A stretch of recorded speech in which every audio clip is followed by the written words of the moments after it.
knew something was missing. Welcome back. I took a break to eat dinner.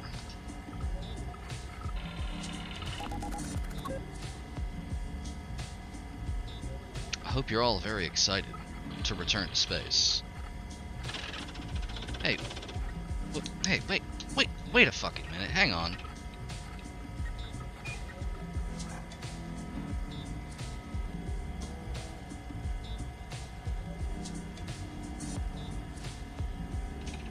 Are you fucking kidding me?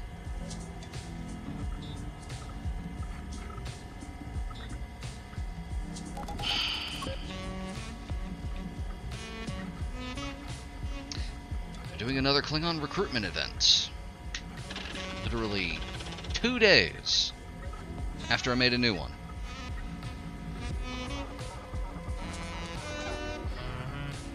I swear they look at the fucking analytics for when people have made new characters for the various factions, and that's how they decide to do these recruitment events.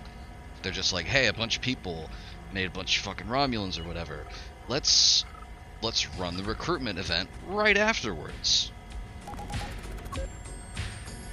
I'm not gonna bite. I'm not gonna bite. It's bait. Too easy. The Klingon one's no good anyway. It's very grindy, I'm told.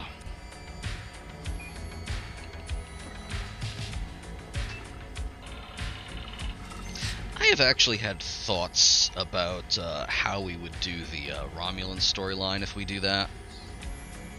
I have some very silly thoughts about that, but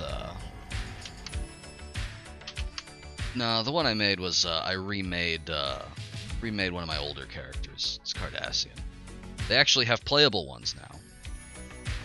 But here's my old main that we were playing last time. Good old Nayeza.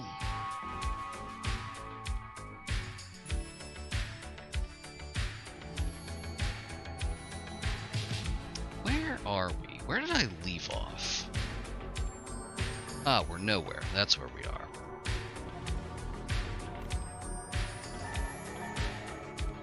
Oh, a disaster. Well, that didn't go well.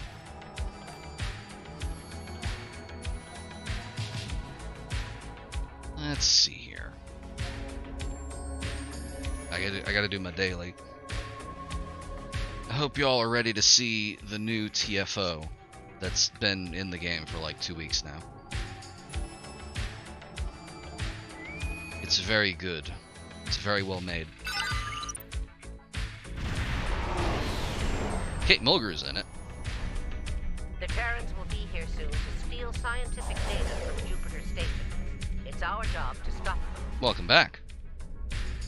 Engage their ships when you can. Yes, sir. Those that are actively trying to breach the station's computers. We've been working on a new photonic defense array, but it isn't up and running yet. Once activated, it will be vulnerable to Terran interference. We can't let them take control of that system. Finally, if they open up any permanent rifts between our Yep, two that's Kate Mulgrew. They got her back. Be sure to close them. The last thing we need is a permanent Terran beachhead at the heart of the Federation. This is what I was talking about the other day with CBS cutting the big checks. Previously, in fact, I was talking about this last time we played this. There are a lot of characters in the storyline of this game that were just kind of meant to be canon characters, but they couldn't get the likenesses or the voice actors, and a lot of them have just been like replaced with the actual characters and voice actors. I'm actually told that they went back and redid most of the Delta Quadrant arc. They replaced what's his name, the guy that was very obviously Picard. They replaced him with Janeway, and now Janeway is in that.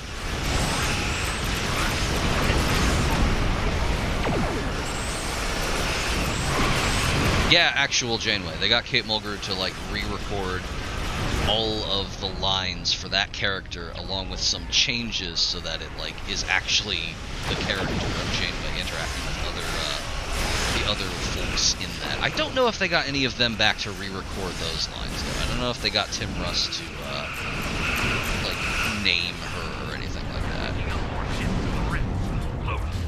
So we may actually, I know I said I wasn't going to do the Delta Quadrant arc again, but we may have to. So I kind of want to see that. So anyway, this is the part about this new TFO that fucks people up so much. You need to close these like ASAP, because otherwise it goes real bad.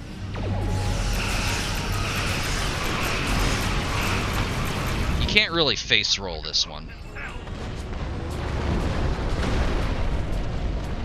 You can face roll most TFOs, but this one is a little more tactical. And I am in fact just going to park here, because another rift is going to open soon.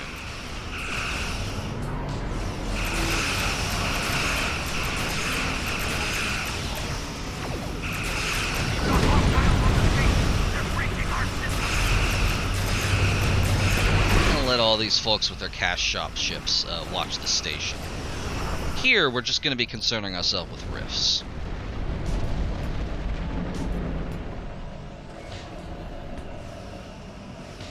You need to get those rifts under control.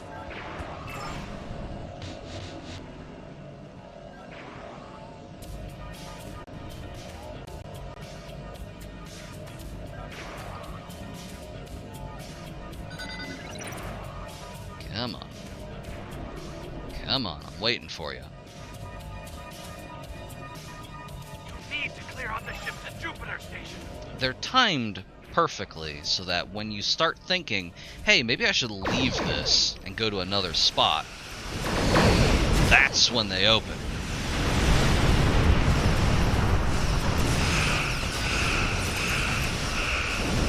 Are going to close themselves.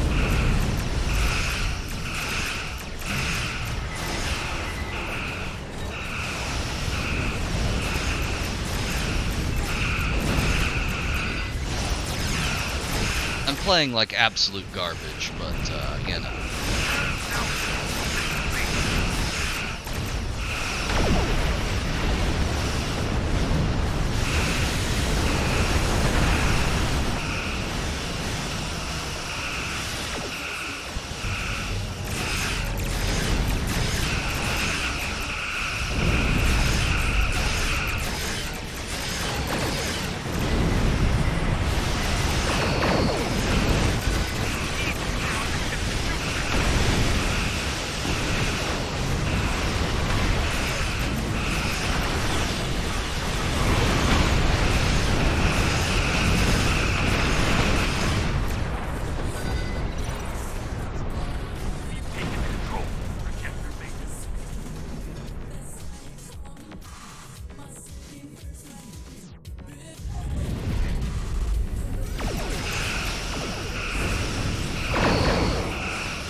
Nice.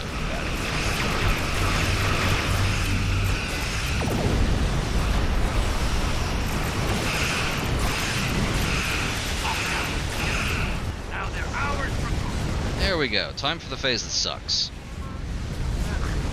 Howard. Speaking of, did you like the little backdoor and It's discovery time, baby.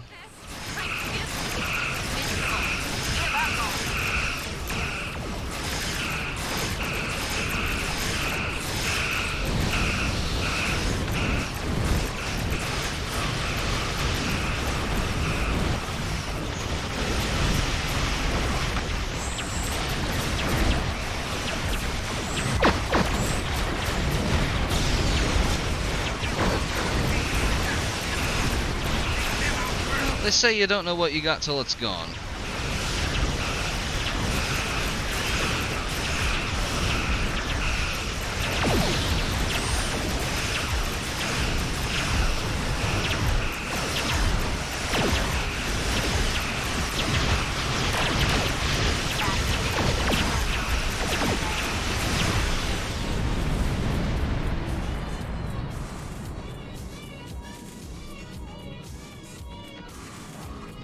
It do be like that. Rise is near projector gamma. The Enterprise Enterprise is near Projector Gamma. I think the Enterprise might be near Projector Gamma.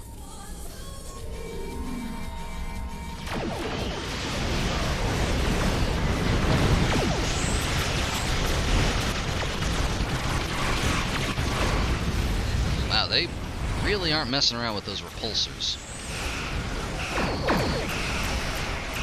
For some reason, Terran ships love the tractor beam repulsor power. I don't know why.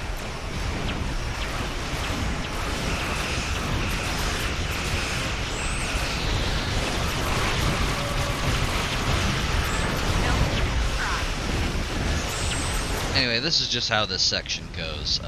Tilly shows up. She's got a bunch of shield generators. You have to kill the shield ships first, and then you have to kill the Enterprise. It is, once again, another thing that they've been doing to make these harder to face roll. You have to actually pay attention. This does not mean people actually pay attention, though, because oftentimes they do not. Yeah, see, there go those repulsors. I fucking love those. I don't know what's up with that.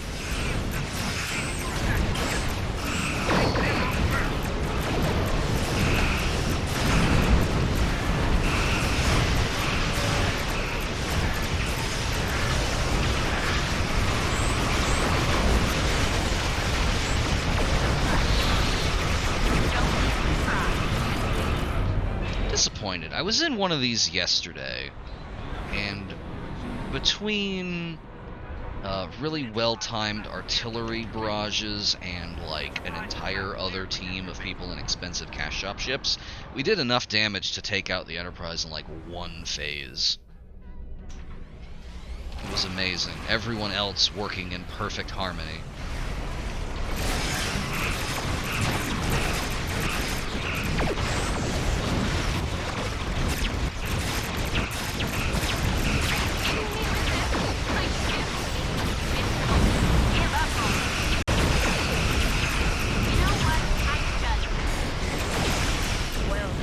There we go. It is complete. How do we do? I've never seen a 100% data protection thing, but whatever. Alright, what do we want to get here? What we got? 300, 134, 6, 529.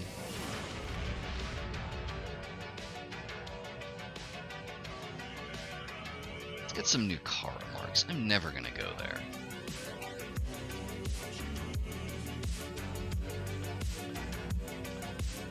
There we go.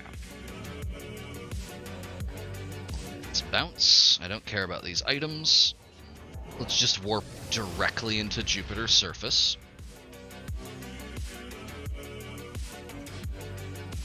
And let's have a look-see here.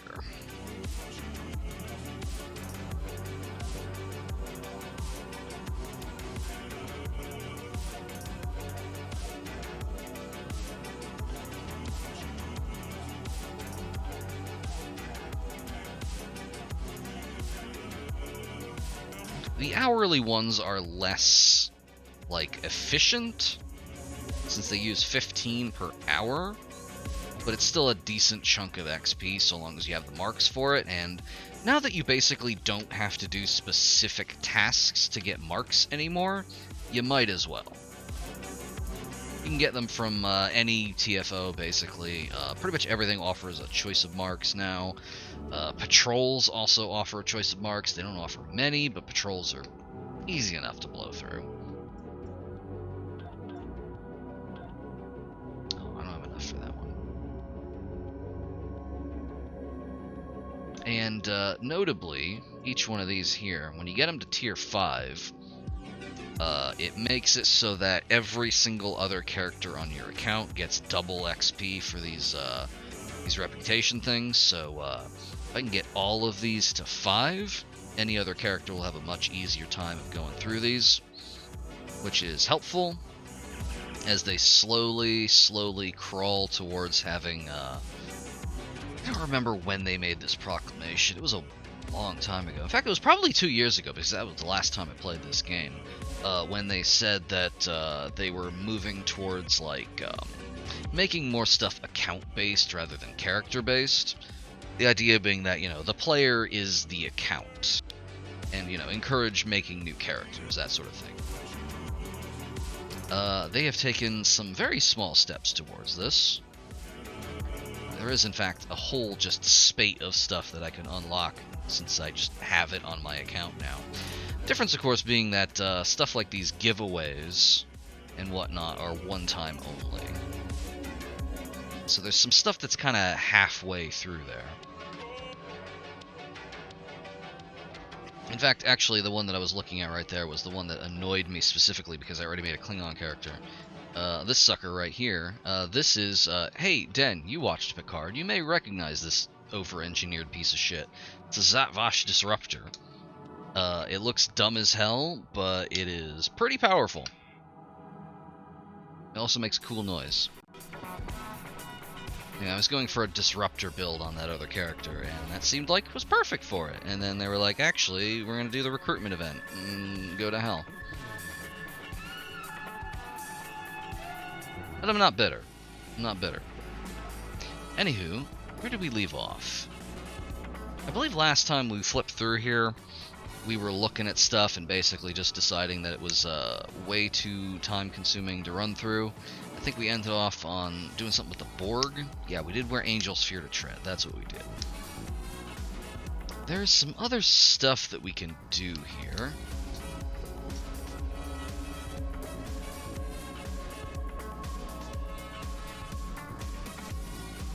I think this would be a good one to do. This one is important for the story, and also a good example of what exactly is going on with. You remember last time we ran into the Undine a little bit, and at some point they were the main thrust of the story, but then they revamped everything, and they're kind of barely in it anymore. So what we're going to do is we're going to run fluid dynamics. So, long story short, the reason the Undine are attacking is because the Borg are doing some nefarious shit. So we gotta go into fluidic space and kick out the Borg. Let's see. Yep, easy enough. Let's go to the CUDA system. Which is all the way up there.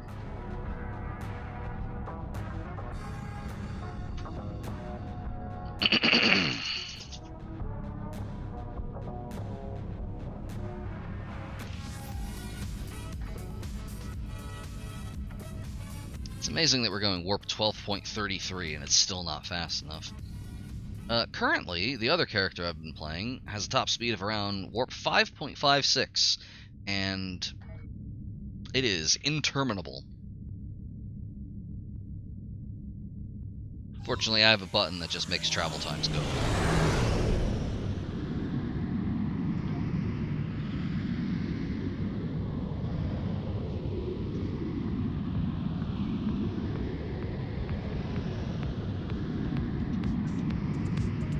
There we go.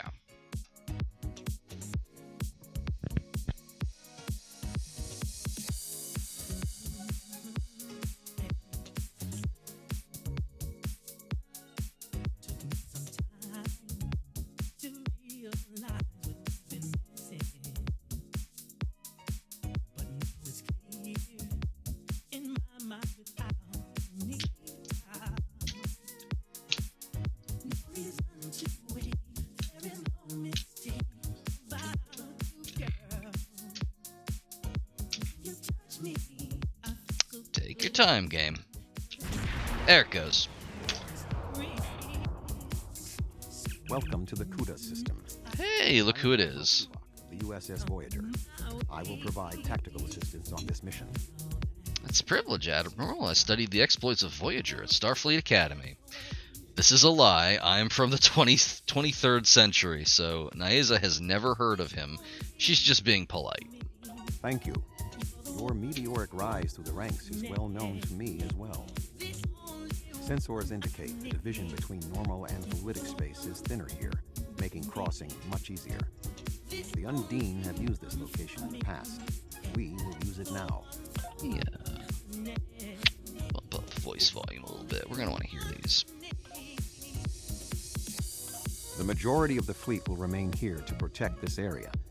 Our team will enter fluidic space, locate, and then survey the Borg presence there. If possible, we will destroy it. When you are ready, Voyager will open the singularity. So we've got our little task force here. That is the flagship of the Romulan Republic right there. We have 2 USS Star Dancers. Don't know what's up with that. There's Voyager. That is not the flagship of the Klingon Empire. And then there's the Finda, which doesn't matter and I think gets destroyed. There's a couple other ones over here. Some various unnamed ones. So, let's check it out.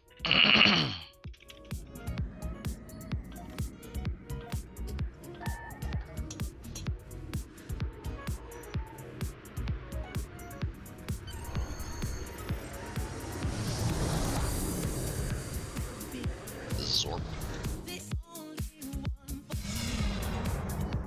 Use fluidic space. We have made a successful transition into fluidic space. Unlike our own, this dimension is filled with an organic fluid. The main indigenous life form is species 8472. Sensors are detecting a Borg signature nearby. Your vessel will take the lead in the investigation. We will follow. We'll take point and find the source. Sir, we are being affected by a wave-like current in fluidic space, which is causing our ship to move involuntarily. I wish we had more time to study this phenomenon. Everybody's a little wiggly here. You may notice we're kind of drifting, because it's just goop. Everything here is just goop. It's kind of a silly idea. I don't know what's up with it. But, needless to say, it was in a Star Trek show, so it must return. You got, like, glorbs over there. You got, like, strings, strands, various things. Kind of looks like the inside of a blister, but, yeah.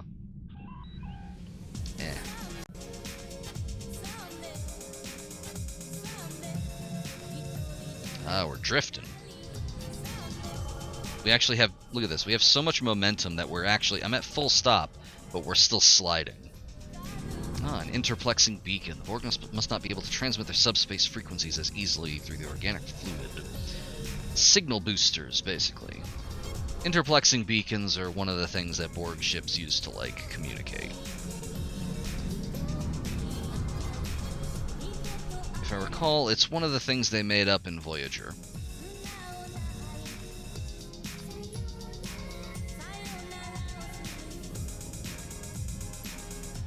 Look at that slide. Look at the slide! Look at that! You know, I take it back. This place rules, actually. This is very good.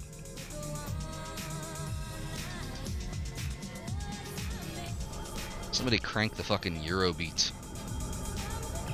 Here we go. Total of 5. Well, I guess we'll just have to go find it.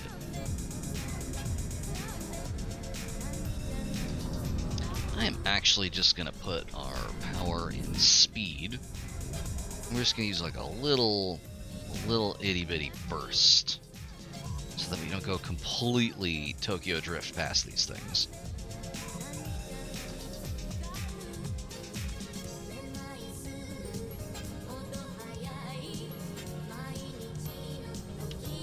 There we go.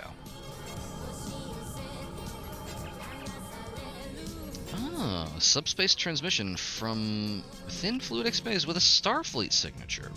Interesting. Examining the data on the interplexing beacon, and we believe we may have discovered a vulnerability in the Borg subspace carrier wave technology. If it's acceptable to you, I would like the Venture to remain here and run some tests while you investigate the signal. You may not get another opportunity. That's acceptable. We'll go check it out while the Venture stays here and nothing bad happens to it.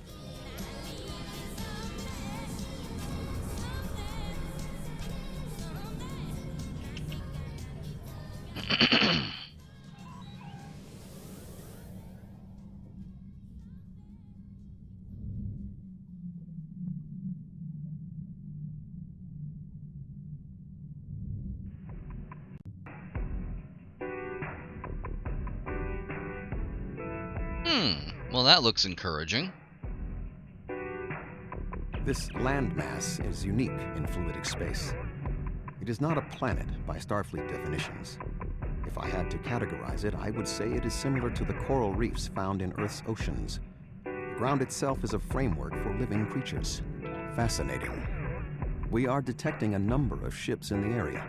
Starfleet, Klingon Defense Force, Romulan Republic, even Ferengi and Cardassian. Most species from the Alpha and Beta quadrants appear to be represented. Curious.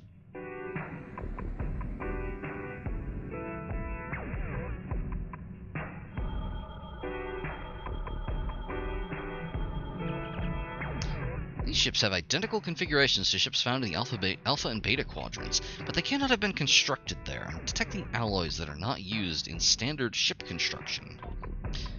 Alloys correspond to technology found on Iconia and in recovered Iconian technology. Why would the Iconians make fake ships?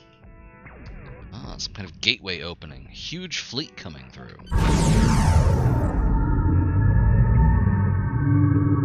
More Iconian frauds.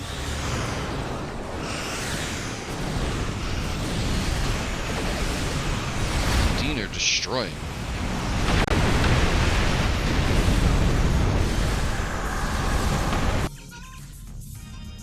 Oh no, we're picking up a distress call from the USS Venture. Captain Simmons to Voyager. The Borg are here. We're taking heavy fire and need immediate assistance. They'll be fine. Anyway, it was the Iconians.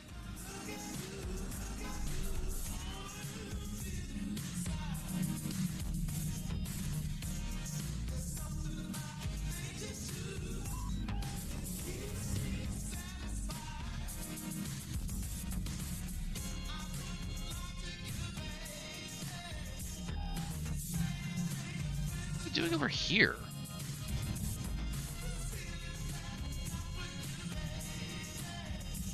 Oh, escape pods. Oh no. Dr. Cooper was in an escape... Oh, right. We met him in another mission, but we didn't play that mission. It doesn't matter. Dr. Cooper was in an escape pod. He wants to speak to you. I never should have come on this mission. I'm a scientist, not an explorer. Take me out of this awful place right now. What happened? The Borg attacked and we had to abandon ship. We were floating here, waiting, and then Undine. They came out of nowhere, tore through us like tissue paper. We shouldn't have invaded their space. They're so strong. We're weak. Please take me out of here. What about the captain? I don't know. It all happened so fast. She insisted on being the last one to leave the ship. I don't even know if she made it out alive. Now, can we leave? Dr. Cooper's entire character is kind of a big weenie. That's basically it.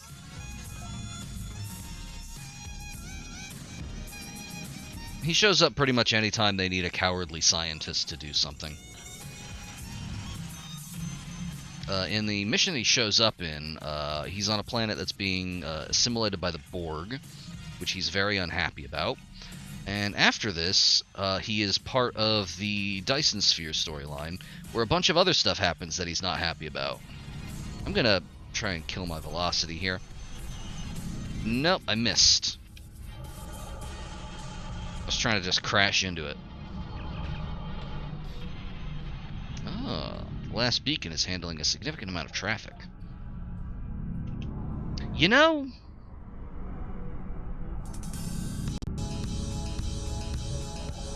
I think I might have a hunch where the Borg are. I have a feeling they might be over there.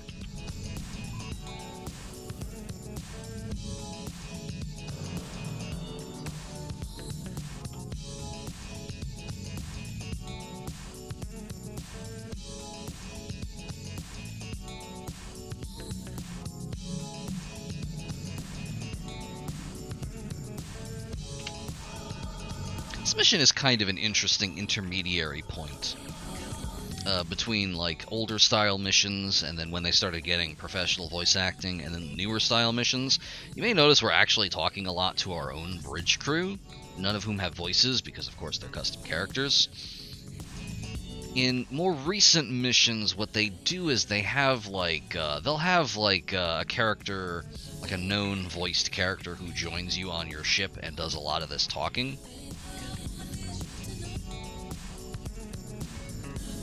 With very little input from your bridge officers, which is a mixed bag. The Borg presence is much larger than we anticipated. Nevertheless, our orders are to remove as much of it as possible. Voyager will follow your lead. It's a lot of Borg.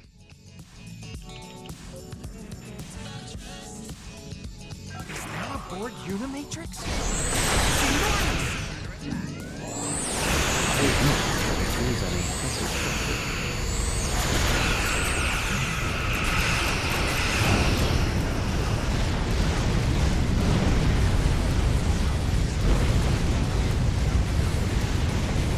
Borg are not as tough as they used to be. Power creep has pretty much robbed them of any kind of impact. They used to be the end game enemies of this game. A lot of the back around launch, a lot of the endgame stuff was explicitly just going to like, it wasn't like a proper open world zone, but like Tefera was being invaded by the Borg. That was a whole zone with Borg shit in it. All the TFOs and whatnot.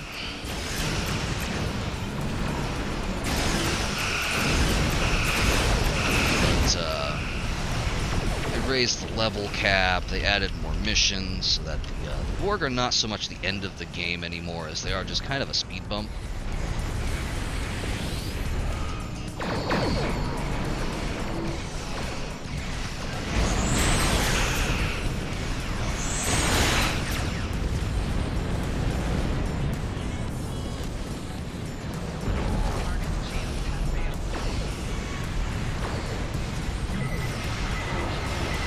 NPCs are killing these things before we can even get to them.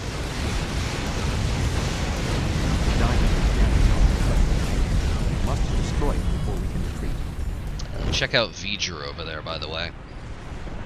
That is a Borg Unimatrix vessel.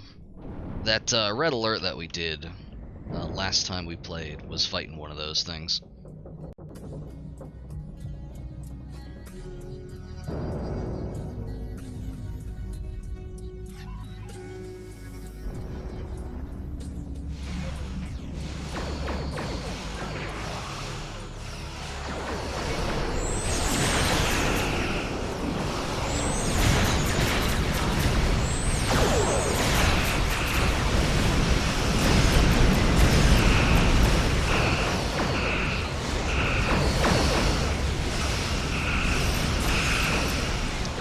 Gimmick of Borg fights in this is like, so long as you're fighting Borg, you just don't get to have shields.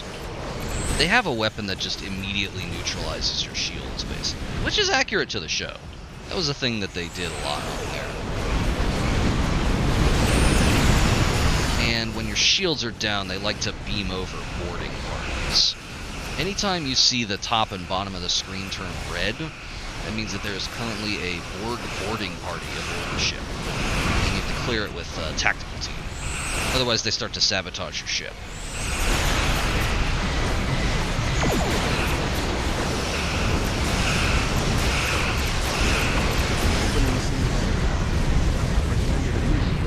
Yeah, that green circle right there is a Borg shield neutralizer. Let's see. Yep, right there. That's going to be killing our shields for the next, there we go.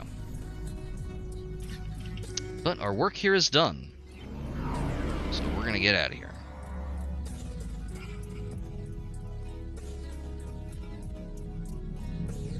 Excuse me. I need those items.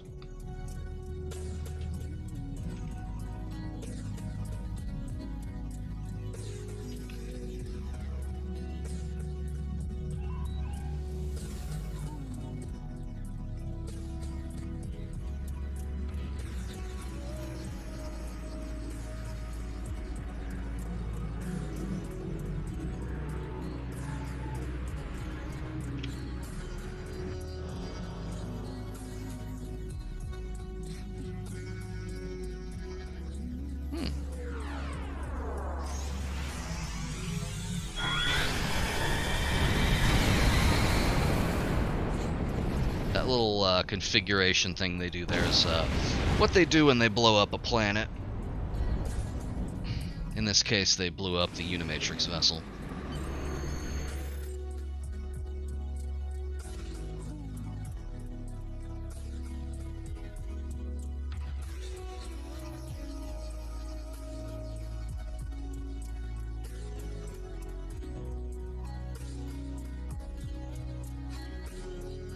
I'm gonna copy what my roommate just sent me over into chat.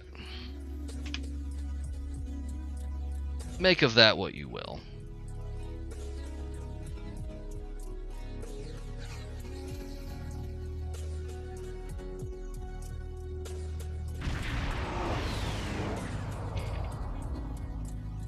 We need to report to Starfleet Command immediately. We thought that the Undine were responding to a Borg incursion into their space, but it now appears that the Iconians, or some entity posing as them, has created false Alpha and Beta Quadrant ships and sent them into fluidic space. Clearly, the Undine attacked us because they thought we attacked them first. Yeah, the loading screen has Mirror Janeway, who is also a Borg, kind of?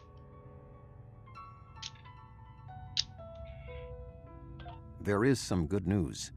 The spread of the Borg nanovirus has halted, and thanks to the Doctor's research, we should be able to prevent future planets from being Yeah, Mirror Janeway gets a lot of the Borg will adapt in a time. lot of screen time in the Also, most recent featured transmitted episode. a technique for Undine assimilation to the collective. It is possible they could learn how to do so again. We will need to remain vigilant. The Borg in fluidic space were forced to retreat, and logic suggests it will be quite some time before they trouble the Undine again. The end of the Borg attacks in their home might stop the Undine advance into our space. But if the Iconians continued to trick Species 8472 with false incursions, they could decide to invade ours in retaliation. So what happens Voyager now? will take Dr. Cooper and the other survivors back to Earth. I suggest that we all confer with our fleet commanders to determine the next course of action. We have not seen the last of the Undine. That's right, they're in one more mission. Well, technically two.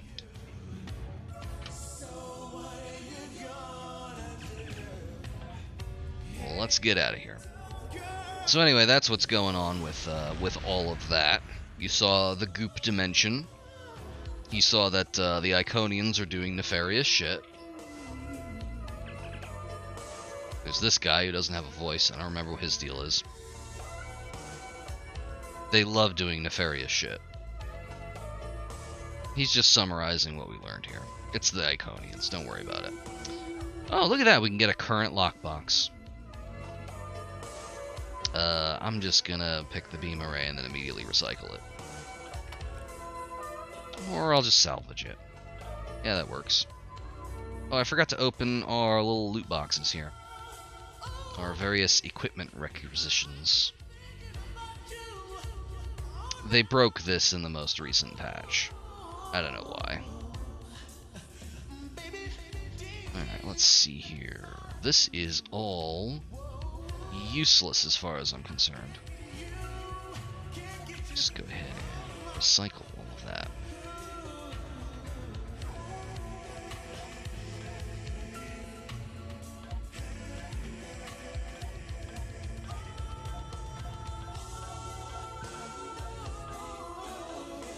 The ground weapons aren't bad for, like, putting on your bridge officers or whatever, but, it's mostly just extra cash flow. Anywho, let's take a look here. So we saw the Borg, we saw the Undine. We have, New Romulus here, which is, at one point, this was some of the best content in the entire game.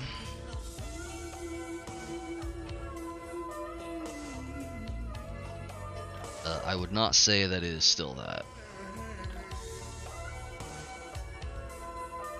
Tell you what we can do. I do want to show off what the deal with it is. So let's just go there. Show you what the place looks like.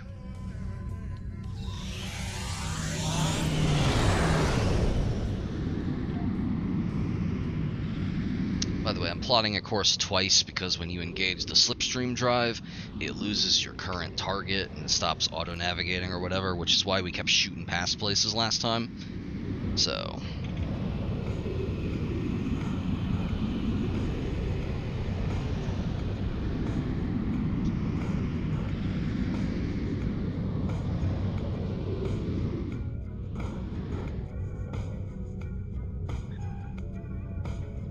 yeah, we're getting there.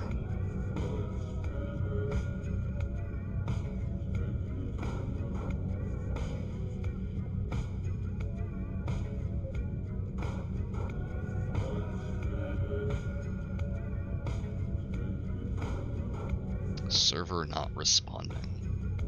It's a good name for a ship.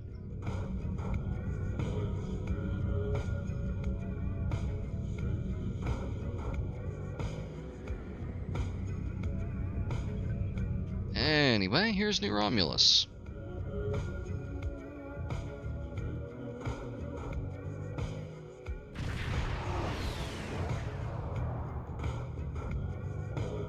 After Romulus got blown up, they went and found a new planet. It's this one. It's in a weird radiation belt.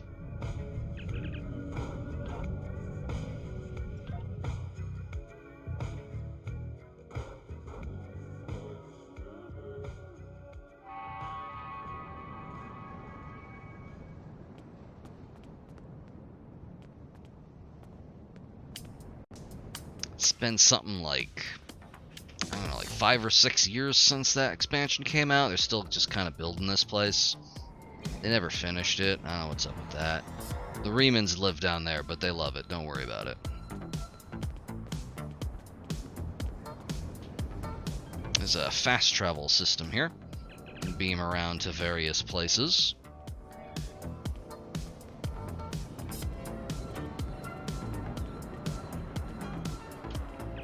There's this guy.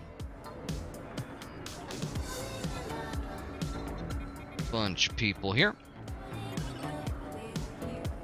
There are assorted, like, daily missions and whatnot you can do here. It's like little activities and stuff. You can chase down these things and capture them. Turn them in for Romulan marks and whatnot. There's the embassy over here, which is an interesting structure, because this is a fleet holding. So there are some locations in this game that are considered to be like, let me see here, galaxy map.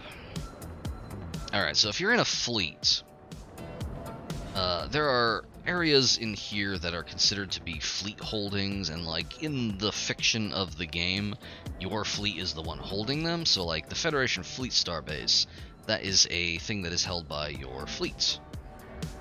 And that is like an object or like a landmark in the world that just like when you go there, you just go to your fleet's instance of it.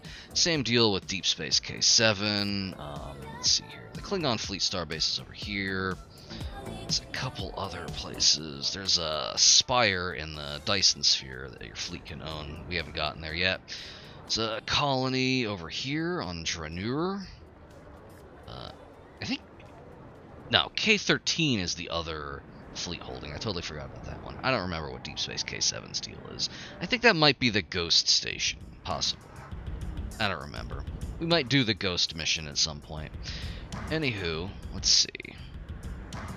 Oh, and then another one here is the Embassy, which is a fleet holding. If you go in here, you go to your fleet embassy. It's just considered to be the embassy. This is the Spock Memorial. As part of the backstory of the game of this is like, y'all remember Trek 09? Spock went back in time or whatever, started a new timeline. This is after those events, so as far as anyone knows, he's dead. So they just built this for him. It pulls double duty as Leonard Nimoy's memorial as well, now that he has also passed away. Let's see here. this was one of the first areas in the game where they had everyone sort of cooperating. They hadn't invented the Alliance yet at this point, though.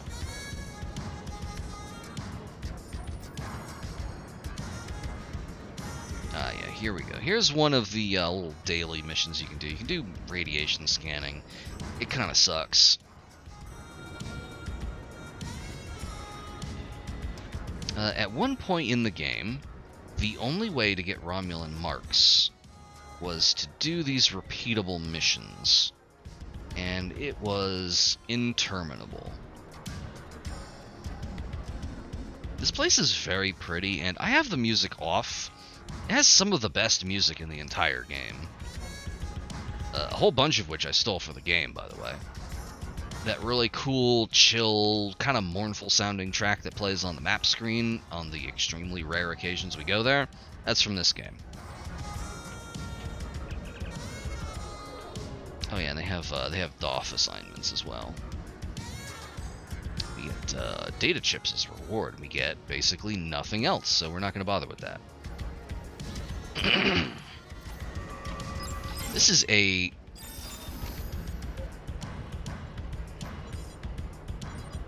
I hate seeing them.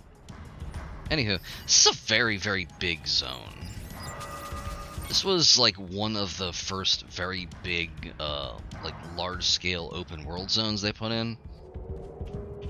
So like, you may notice, we're up here, and there's an entire rest of the map here. There's all sorts of shit going on here.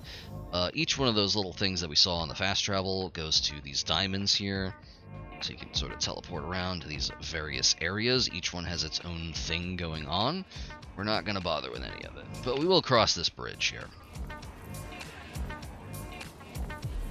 I'm telling you all of this so I can tell you something else.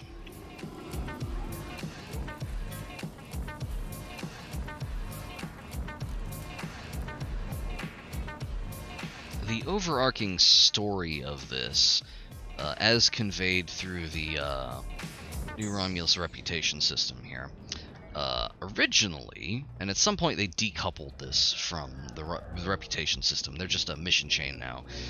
Previously, at each stage of the reputation, you got a new episode of the story. Basically, Cliff Notes version, there's weird shit going on here. There's like radiation and stuff. Nobody knows what the deal with the radiation is. The Tholians are here for some reason. Why are the Tholians here? Nobody knows. You gotta find out. There's like archaeological ruins. There's like evidence of an ancient civilization that used to live here. What's the deal with them? Nobody knows. All of this comes to a head. What's going on here? Oh yeah, those little bunnies running around. You can get them as non-combat pets. And you can raise them and add traits to them and whatnot through these assorted researchers here. But it's not very interesting. Anyway.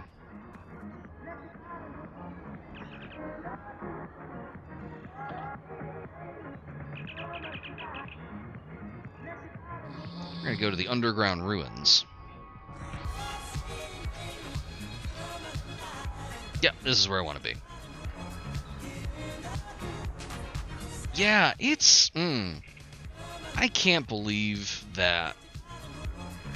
Okay, I can believe that for the longest time, people consider this the best content of the game, because at the time of the game's... like, at that era in the game's development, it really was. Now, it's just kind of a weird, like, speed bump. It's an important element in the story. They just never got around to, like, revamping it in any way. It's like seeing the leg bones in a whale, you know? This is like how the game used to be designed at some point. Anyway, the Tholians are here. Tholians are lava spiders.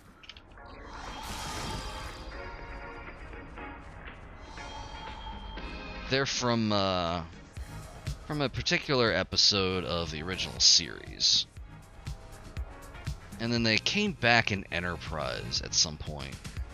I think in the one where they went to the mirror universe for some reason. Here's the entrance to the underground ruins.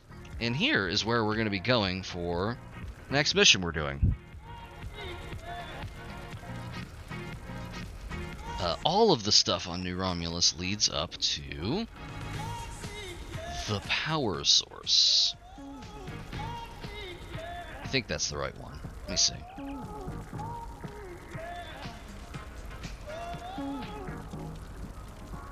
I think this is the right one.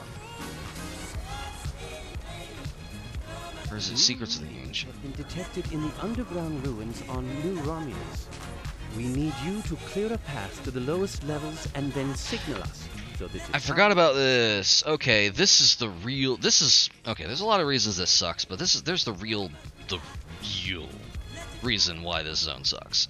So here's the thing. You may notice that there are they double up on these missions here. There's Overgrown Caves and then Web Access.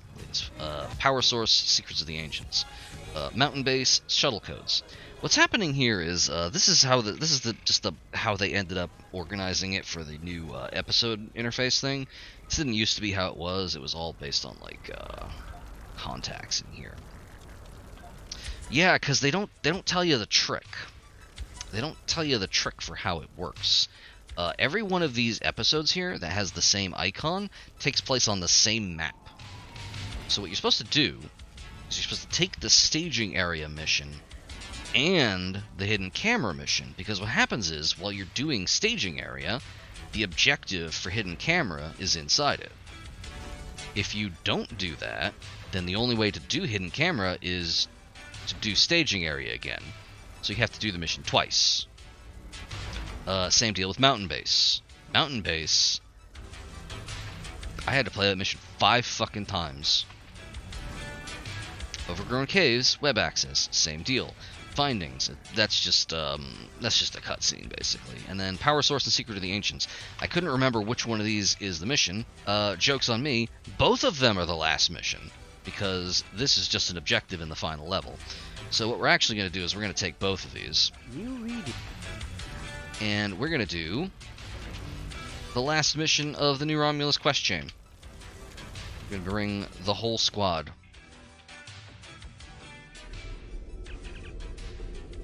These ruins are ancient. By the markings, this area could have been built around the time of the Sundering, but the lower levels... the Sundering was when the Romulans left Vulcan. The lower levels appear to be much older. I recommend that we investigate deeper and see if we can learn more about this structure and its purpose.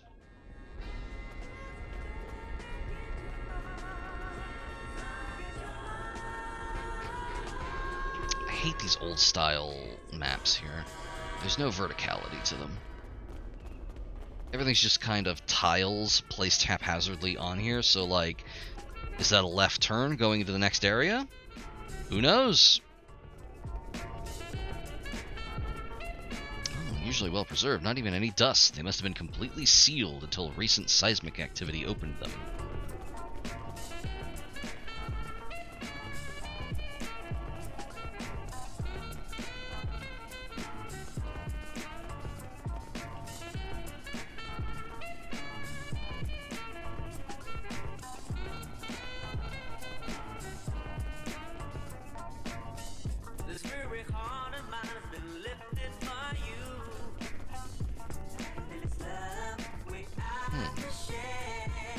Hole. Detecting high levels of toxic gases as well as extreme heat ahead. Environmental suits will be required to go further.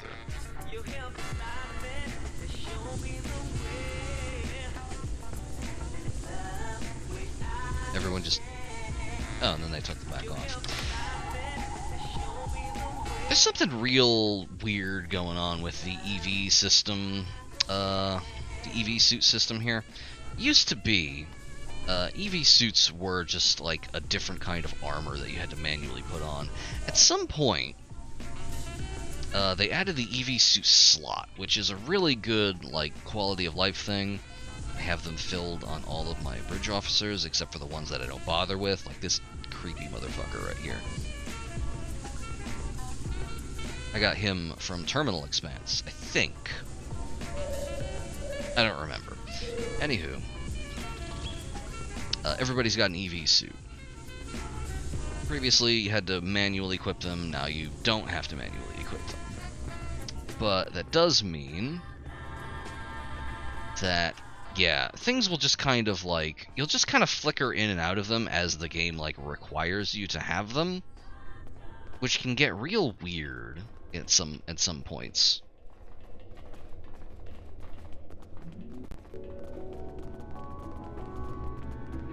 I think this used to be the crate that had EV suits in it.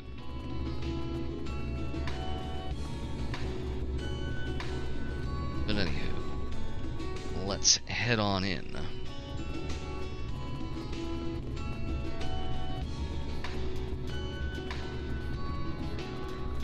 The one I have on is special. It's from a mission we haven't seen yet. You may notice. Let's see here. Everybody else has like what is considered the normal EV suit for the game, except for Pempa here, who has the TOS version, which is very good looking. Anyway, hey, look what this is. It's a secret underground complex.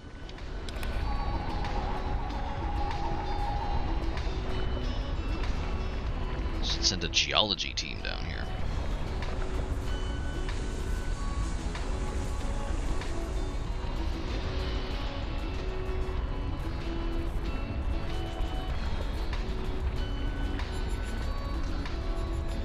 Ah, Tholians. Yeah, you have to wear your Amogus suit.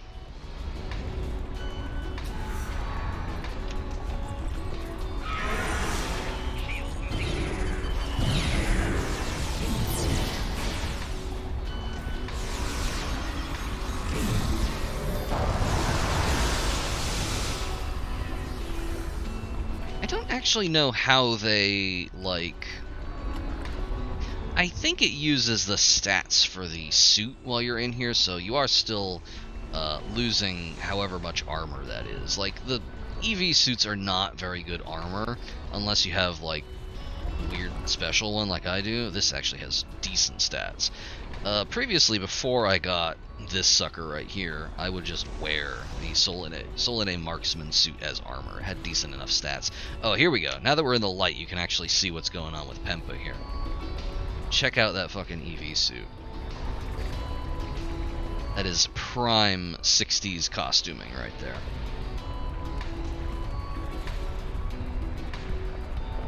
But anyway, you may have noticed something about the Tholians down here. They're not wearing their environmental suits because down here, this is just normal for them. They're lava spiders. They love lava.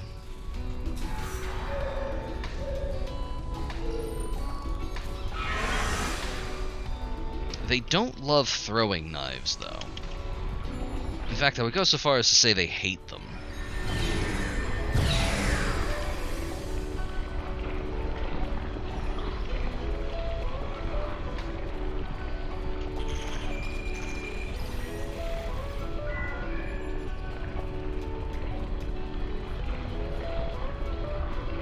Make sure we didn't miss anything. Objectives were very easy to miss on these old maps.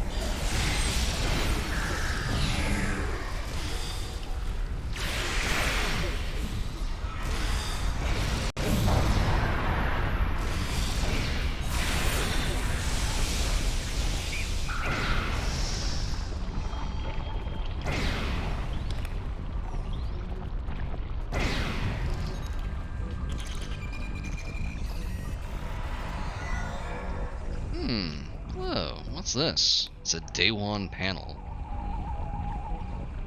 Describes the rebuilding of the power plant and restoration of the Iconian Gateway. Spoilers, Vok. No, we don't know that's there yet.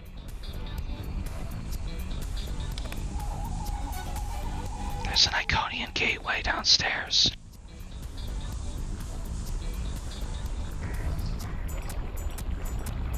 I do love the Tholian tech elements, though. We don't see enough of these. Look at this. It's fun stuff. An Iconian gateway is, we talked about these last time, I think. Basically, the Iconians were a big power in this particular sector. A long, long time ago, they had the ability to build gateways that were basically stable wormholes between 2 points in space.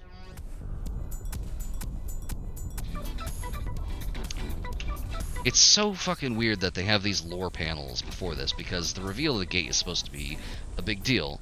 Because the reveal of an Iconian gateway is always a big deal in Star Trek. Every time they find one, they end up determining that it's too dangerous to leave intact and they have to destroy it because, again, having stable wormhole travel breaks Star Trek.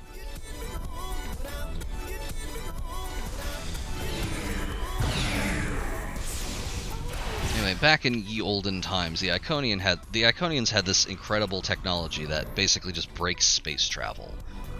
Everyone got real nervous about it and decided to kill all the Iconians. So that's why they're not around anymore.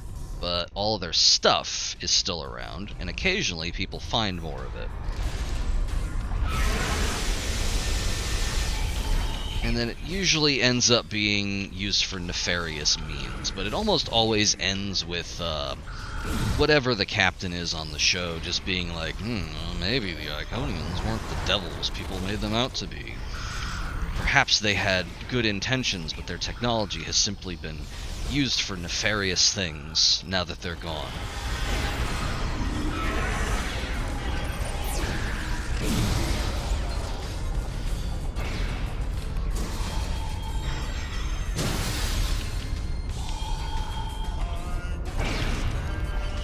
So anyway, keep all that in your back pocket as we enter the next room.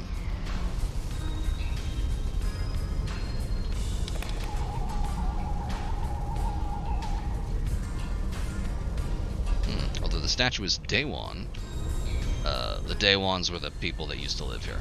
Shows a heavy Iconian influence. If I recall correctly, this planet was originally called, let me see here, where is it?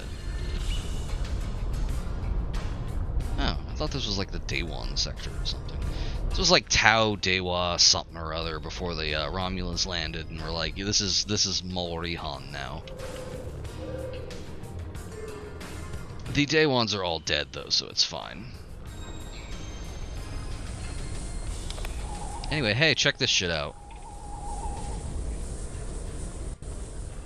Appears to be an ancient power plant, probably the very one that caused the geological instabilities that plague this planet. Looks like the Tholians are trying to restart it. If they do, the effects on the colony could be devastating.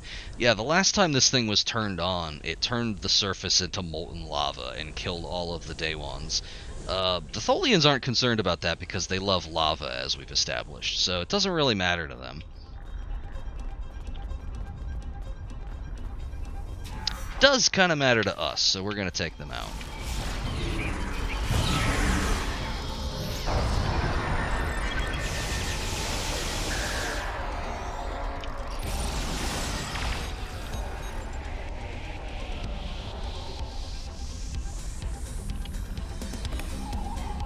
Mysterious artifacts. Appears to be damaged beyond repair. I may be able to salvage some components from it, but that's about it. I like that your security escorts Beamtown in fancier suits than you get. Ah, records dating back hundreds of thousands of years. So anyway, it's time for some horse shit. Let me see. How's the...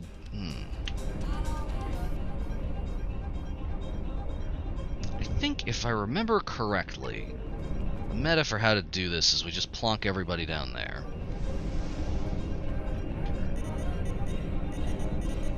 And we shut down the power plant. Uh-oh, something went wrong. I appear to have initiated a cascading overload. I mean, who among us, right? deal with it remotely, but it'll take some time. Until then, you'll have to shunt the power between the 4 relays as it increases. If you can keep at least 2 relays functional, you'll be able to handle the power escalation. If we have only 1 relay, I don't know if we'll be able to stop it. We need to keep at least 2 power relays operational. The fight has already started, don't worry about it. Hey, welcome back. We're fighting lava spiders.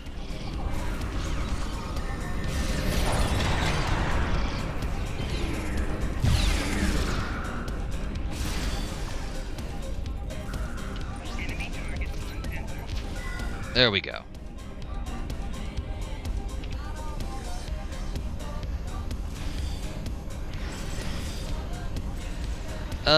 I wish they were, because they're very cool.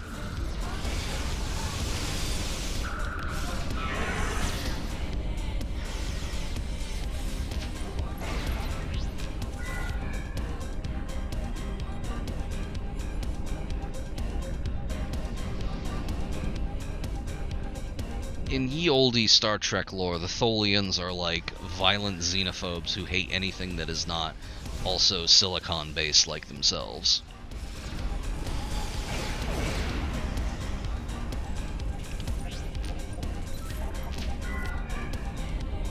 If I remember correctly, I actually have some Tholian duty officers. So not all of them are like that, but that's basically the position of the Tholian Assembly is we own whatever planets we say so. Yeah, this particular spacesuit kind of gives me like a Pixar mom ass. Where the hell is station number 1? Where is station number 1?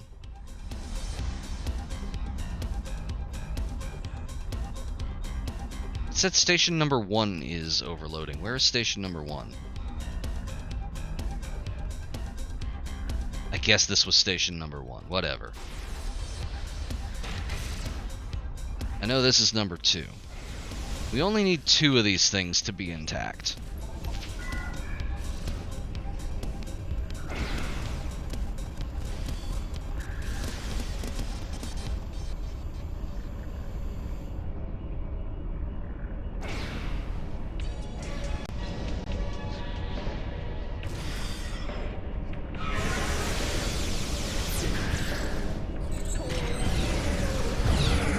Station number 2. It's important that our crew holds aggro, because if anybody shoots us, we lose our progress on the timer. Anyway, something about the modeling of this this particular spacesuit. I don't know why it does that.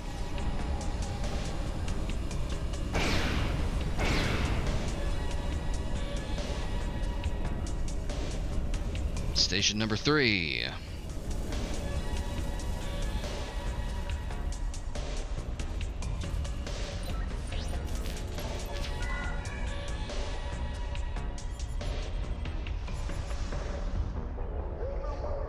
There we go. Now we have to defeat the Tholian captain.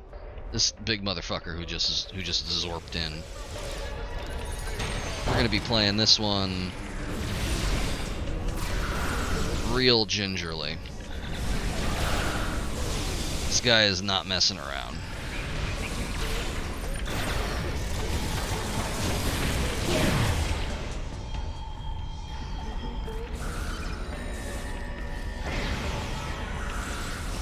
Did we get him? Oh shit, we actually got him. This guy used to be a very hard fight. I don't want to talk to Bachman yet.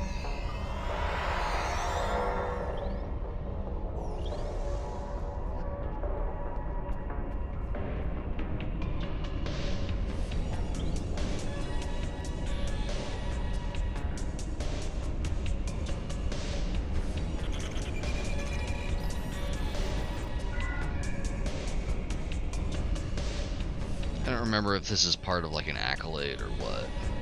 I was compelled to click on the glowy. Anywho, so the way that this mission works is, as mentioned before, very different, because you may notice we have 2 options right here. We have Exit Caves and Signal Deton.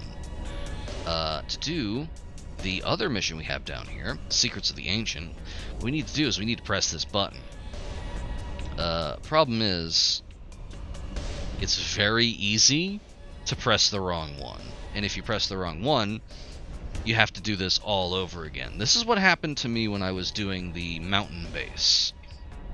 I was pressing F to hoover stuff up, and it just automatically clicked exit mission. And I had to do it again, and this happened 5 times. Anywho, let's signal Datan. Some backstory. Datan is the leader of the Romulan Republic. He is a character, he's supposed to be a character that appeared on screen in TNG, I think in Reunification. He's like the little Romulan boy that helps out Spock. But now he's this guy. Reading you loud and clear. Let's see what they found.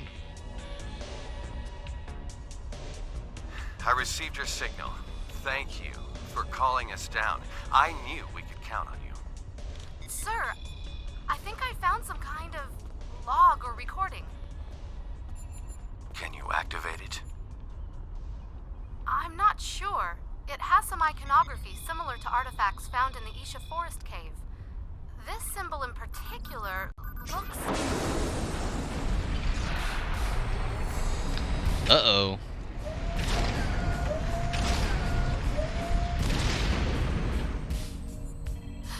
Is that... An Iconian gateway? Yes, I believe it is.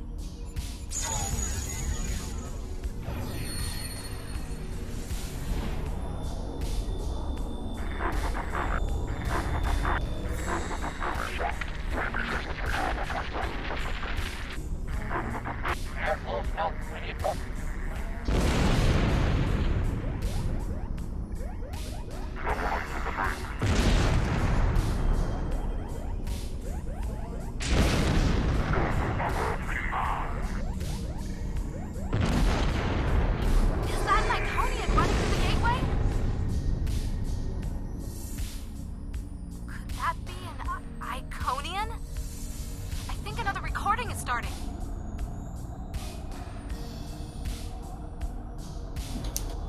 Those look like the same La creature. cucaracha, na na na na na na na na. Welcome. Deep lore is happening. It looks like So I can see. machinery up to Yeah, the those gateway. weird little camera head dudes are the day ones. They used to live here until they turned that generator on and I think they're trying to blew up power the the planet. gateway. It didn't go well for them. Did they make the generator? Nah, they built it alongside the Iconians, and then it broke and initiated some kind of gigantic disaster. Aren't the Iconians that precursor race with like the super advanced technology that nobody can understand? They're one of them. The other one would probably be the We have a lot of Preservers. research to do before any of those questions can be answered. This gate is Um. clearly inoperable. Do you believe it could be reactivated? You may notice these two keep clipping out of their suits. Yeah, I did. I'm just, good lord. You know what this means? Why is it built? It's like that one We fucking have a chance to warframe learn about one of the galaxy's most feared suit and ancient that you're races. wearing. It's just, Yeah, so the thing uncanny. with these is that Any of this without you. As amazing as this discovery is, it pales in comparison to what you've done. Why is everybody clipping through everything else? because the way that EV suits work, they don't have articulated heads, or at least these ones don't. They just have like a thing that's over your shoulders. Have a chance at starting But I mean, his arms are clipping through his stomach. His arms are also clipping through because what's happening here is he is actually 2 models playing the same animations. He is his regular character model, and he is the spacesuit model, discovered from so that it looks like he's wearing a spacesuit. Of course. Incredible. Some people would be opposed to the releasing of secrets such as these. Because But time normally those visors aren't see-through, but these are special so that you can see the named for a brighter characters. future and for a better Romulus. I thank you. I will admit, I do like your helmet, however. It's very good. Yeah, I really like this this particular spacesuit here. You get this from a special mission that you have to rerun to get more of them, and I didn't feel like doing that. Anywho, normally, let me stand still so I can show this off. So normally, EV suits, you can't see through the visor because again, the head is not articulated, and they didn't make special animations, conditional animations, so that your head doesn't animate. So if your head was like rendered in there, it would be clipping through, like we saw it doing. It wasn't until like the most recent stuff that they started doing like bespoke animations for missions. So you might have noticed when Datan was talking, he's just kind of wandering around the room doing like the default cryptic speaking emotes. If they did this now, they would probably just have a custom animation for that, and they would make sure that he does not clip through his helmet. As mentioned, this is from like a weird, awkward transition phase between like, we don't have the money for voice actors, and we can't get anyone's likeness, so this is all of our OCs playing, and we got some actors and some canon characters, to now where it's just all canon characters all the time.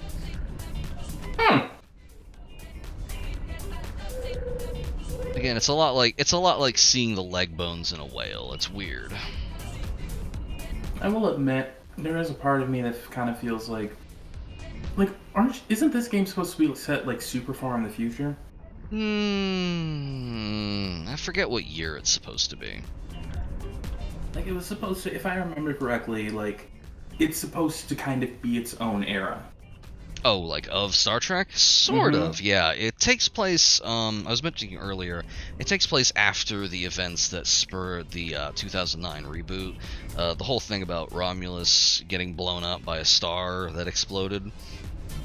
And Spock disappears, goes back in time, etc., etc. This is after that. I believe the date is... Oh, it's Stardate 99572.66. Yeah, that definitely narrows it down.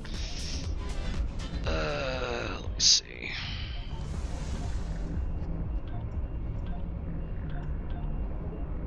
I don't remember what year it is. It's supposed to be like 2740 something. Let me think. Alright, TOS is in 2200s. 2300s. I think it's like 2410, 2411, something like that. So it's after, I want to say it's like 10 years after Nemesis. I think. Don't quote me on any of that, though. But anywho, file report. Oh, fun fact, by the way. After watching that cutscene, if you then hit exit caves instead of file report, you still fail the Secrets of the Ancient. You have to do it over again. That's cool. It's some questionable design. Now, who's this kombucha boy looking motherfucker? That's Admiral Quinn. Not to be confused with Admiral Quinn. Different Quinns. This guy's a Trill. Anywho, past few months, hard work and excellent service. Cool beans. Thanks, man. The other Admiral Quinn you may remember being the guy that, like, spin-kicked Riker in the face in Conspiracy. Yeah, that's not that guy, though. This is a different guy. That guy had an alien parasite in him, whereas Admiral Quinn has an alien symbiote in him. It's very different. I still cannot get over fucking old man just beating the shit out of everybody. It was a really good episode. Like, for one, is that fucking Borg Janeway? Yes. That is Mirror Janeway. She's a Borg. Right, because there's a thing called the mirror dimension. Yeah, it's just the mirror universe, you know? You know, it's those mirror universes. Yeah. There's so much shit in Star Trek. Star Trek is filled with lots of stuff that's not very smart. I'm not even saying that as in it's not smart, just like, oh my god, there's so much shit. There sure is. So, I told you that story so I could tell you this story. Romulus? Yeah, after Romulus blew up, they got a new one. This is New Romulus. Were you around when we were walking around the area? I do not believe so. Well, let's take another walk. I've been in beautiful Joe World, and because I wanted to... the difficulty settings for Beautiful Joe are child, teen, and adult. And I was like, I ain't no little fucking shit.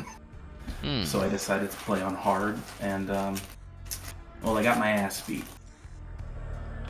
Requires a lot more of my focus than I remember. Ah, I see. Anyway, here we are back at the staging area. This is New Romulus. It's very pretty. Ooh. Yeah, I was about to say, it looks pretty. Yeah, it's probably one of the prettiest zones in the game, honestly. That's where the Remans live. Don't worry about it. They love it. Don't worry about it. Anyway, here's the staging area. They've been building this place for something like 6 years now, and it has not changed at all.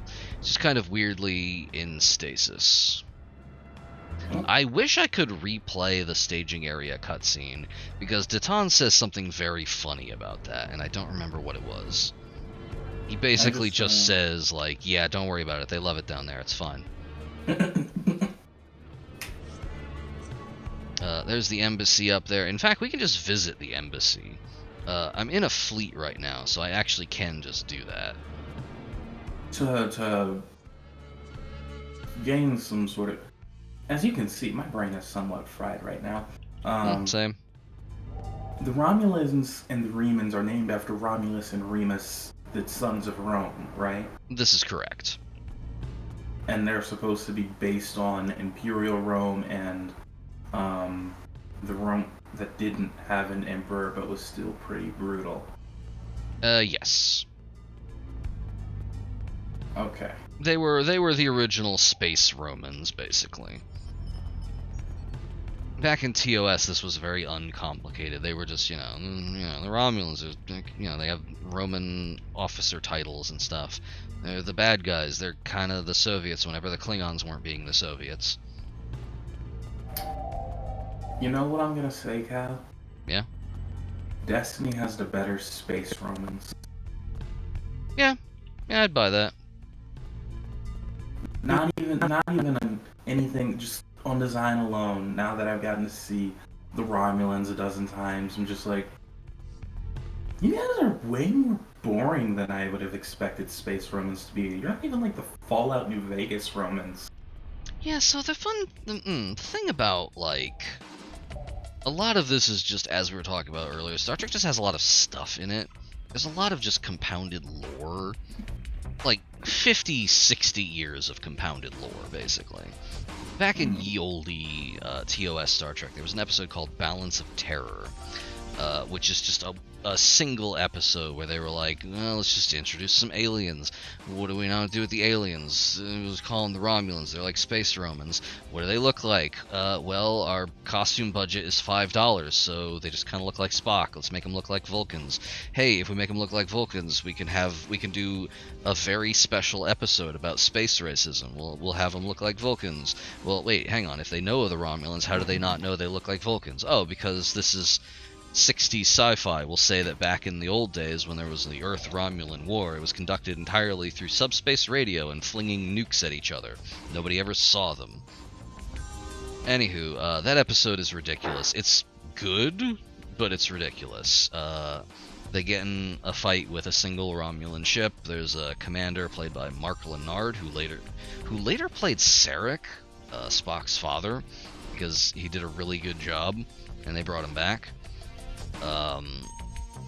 There's a whole thing about, like, there's some dipshit helmsman. This was before they got, what's his name on, who's just like, oh, the Romulans look like Vulcans. That must obviously mean that Spock is a spy. It's fucking ridiculous. But it was the 60s. Mm-hmm. Yeah, but anywho, that basically established what the deal was with them. They had ships that can turn invisible. They got pointy ears. They look like Vulcans. They have Roman officer titles. And then they were in a couple other TOS episodes, but not many. Then they brought them back in TNG. They updated their style. They gave them the more 90s look. You saw how they looked in that one episode we watched, with the big sleeves. Right. Yeah, and then everything there just kind of compounds. Everything is established and then built upon. And then you end up with, like, the modern day. You end up with Star Trek Picard, where that's just all Romulans all the time. And Picard is not the same as the Next Generation. Nope, that is the... Star Trek Picard was the first, like post-Nemesis Star Trek show. Basically picked up after the events of that. It's not good. It's actually, I would go so far as to say it's really bad. Den can go into more Patrick detail Stewart on couldn't that. save it. I'm sure he is having a great time on the set of that show. I'm sure he really loved it. I'm glad he got paid, but boy howdy, that show absolutely sucks. It's some real... Alex Kurtzman is writing Star Trek now, and Alex Kurtzman only cares about two things. Evil robot tentacles and, I was about to say 9/11 trutherism, but that was actually Bob Orsi. Kurtzman is more into the robot tentacles. Well, alright. Yeah, pretty much, let's see. Season 2 of Discovery, when Kurtzman took over writing after the previous writers left or were kicked out, I think they were fired. He took over writing that and turned it into a story about, in the future, evil machines kill all life in the galaxy. They're just big evil robot tentacles, whatever. They have to stop that from happening, and a bunch of other bullshit.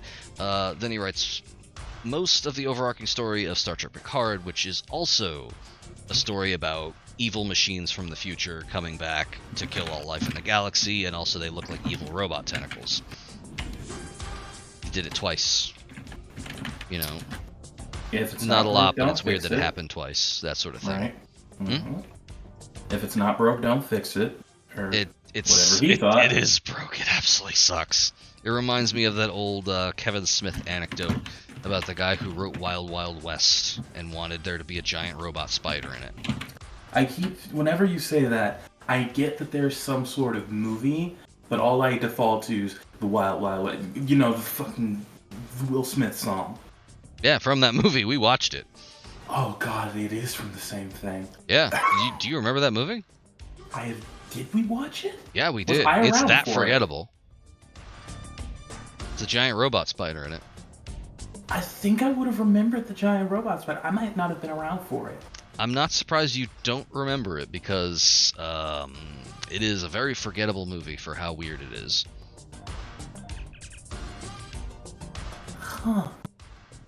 I'm almost certain you were there when we watched it. This would have been back during Space Game. Mm-hmm. Ah, here we go. Was this before or after the introduction of the pirate?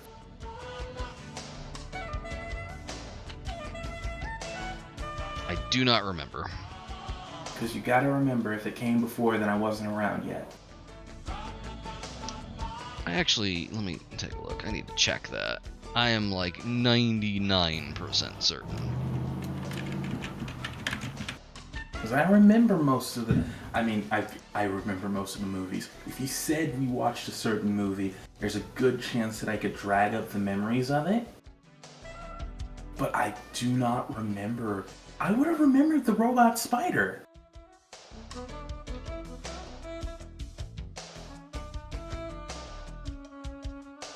You know I love spiders. I love spiders so much. How could I forget the robot spider? You know?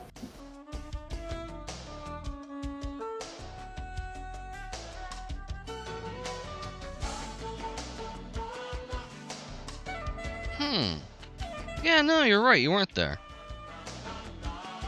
That That's what I thought. I is was like, I've fucking never wild. seen that. I would remember if I had seen the Will Smith movie where the Wild Wild West song comes from. I was like 99% certain. I was almost certain I remembered a specific line that you said in response to something, and I completely confabulated that because my brain doesn't work. Anywho, speaking of people whose brains don't work, everybody... You're right, that was. That was not the line I was thinking of, actually. It was something later when they were on the spider, and I don't remember what it was. But, anyway, speaking of people whose brains don't work correctly, hey, after we found that Iconian Gateway and a generator that blew up the planet, guess what happened? What? They decided to fucking fix it and turn it on again. What the hell? Why is it so goddamn bright? What in the world? Is the game broken? That's not supposed to look like that. Oh, look at this motherfucker in the window. This is a real kombucha boy right Oh, here. yeah, that's that's a Riemann. They're wet bondage Draculas. When I was talking Wait a about minute, so the Romulans just look like Spock, Yeah. and Riemans look like this kombucha-looking motherfucker right here. Yeah, they didn't really explain it in Nemesis, which is the first time that the Riemann showed up, but in the deep lore, yeah, the Riemans originally lived on Romulus, and the Romulans showed up and displaced them and forced them to live on the moon of Remus, which is tidally locked or some bullshit. Yeah, they make it. Yeah, they mine dilithium for them on the moon. They use them as disposable shock troops, and also they just never showed up until Nemesis. Anywho, they're wet bondage Draculas. When I was talking about the not cool and how, like, if I had a nickel for every time Star Trek introduced a race of wet bondage Draculas, I'd have 10 cents. These are the other guys. He's actually wearing a fairly reserved outfit here, but the Riemans that still work for the Romulan Star Empire just wear leather cat suits, basically. Huh. Anywho, I'm trying my best to ignore what's happening here. This guy's just telling me that, like, oh, yeah, it was. You seem like you're enjoying your video game, Cal. When I close this window, you're gonna see in the camera view, you're gonna see my face light up even more. So anyway, there was a primitive civilization that lived here. They made contact with the Iconians. The Iconians helped them build the generator. The generator blew up, and the Iconians were just like, hey, good luck, everyone, bye, and left. Blew up everything on the planet. The Day Ones rebuilt, tried to fix it, turned it on, blew up the planet again.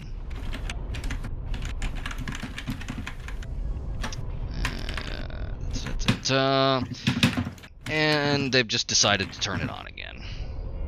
I wish I knew what was happening here. I don't like looking at this at all. Yeah, I don't know.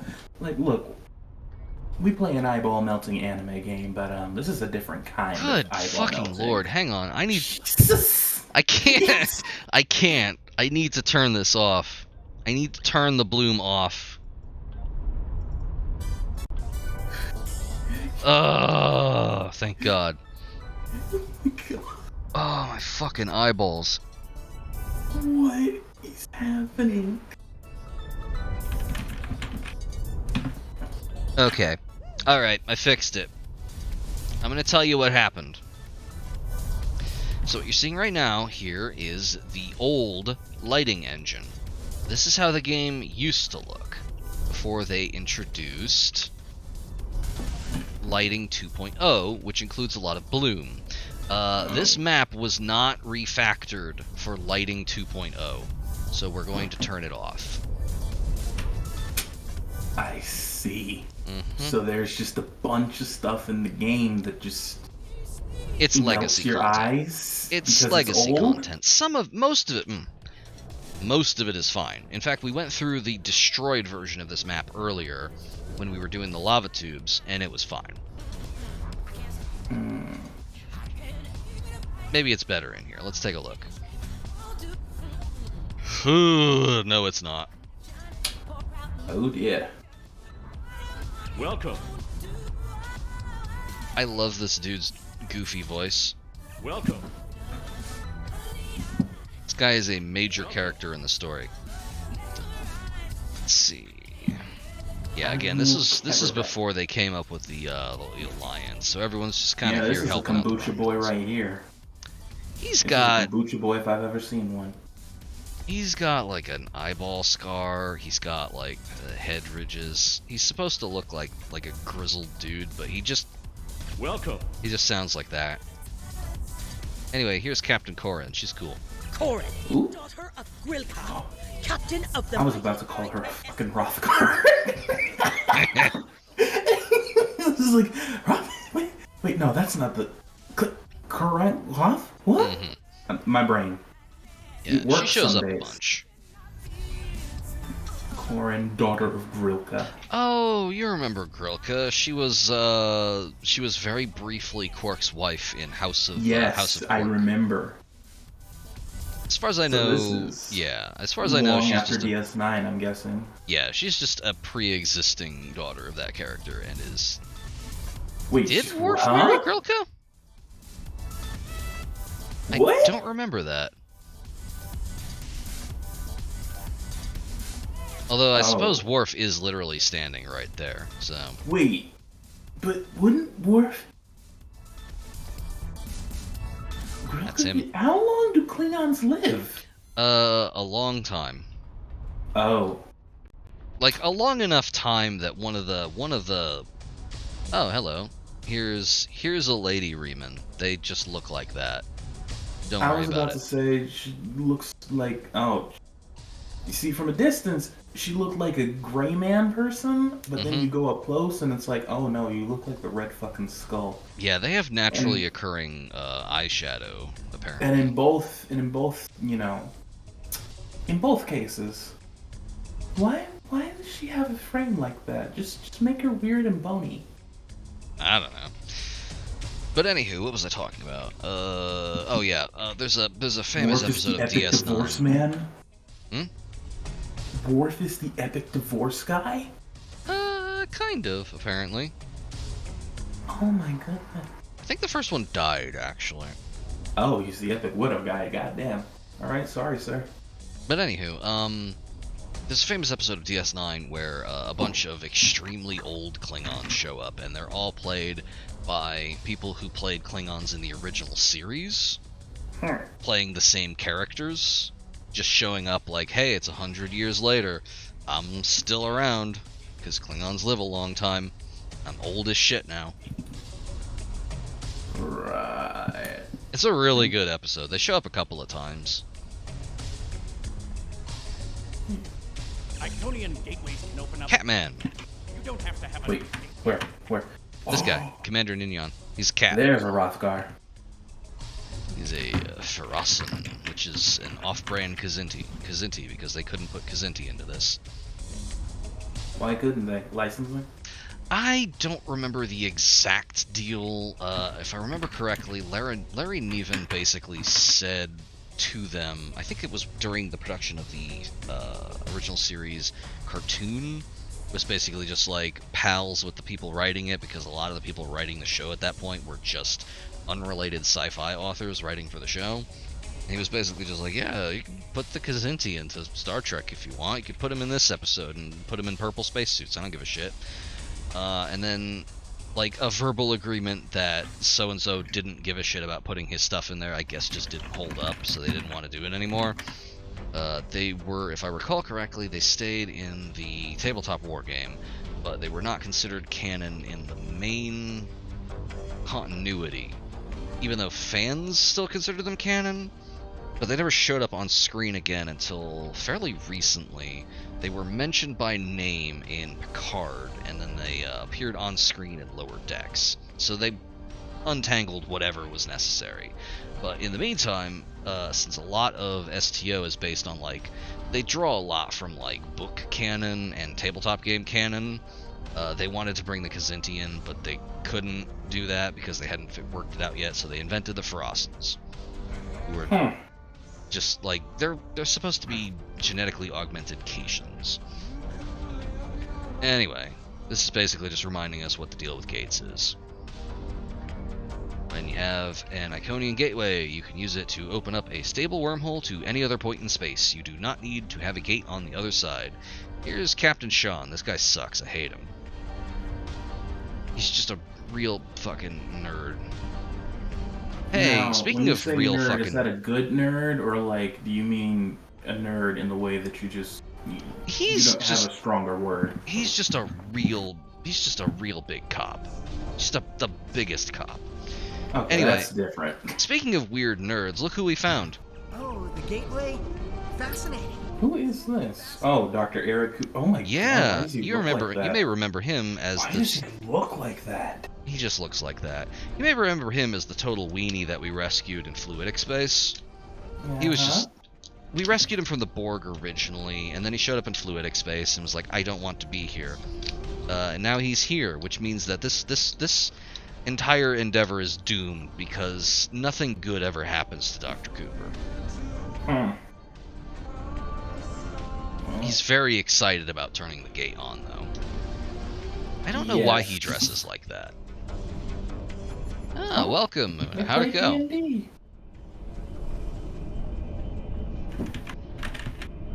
Ah, excellent. Hey, Muna. Hey, Muna. Hey, Muna.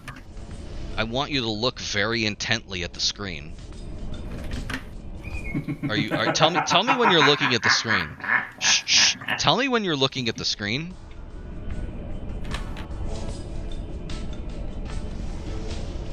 You're gonna regret that in about 10 seconds.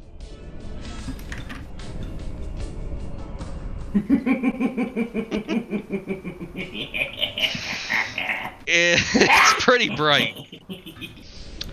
They never refactored this map for the new lighting system, so it's just bloom.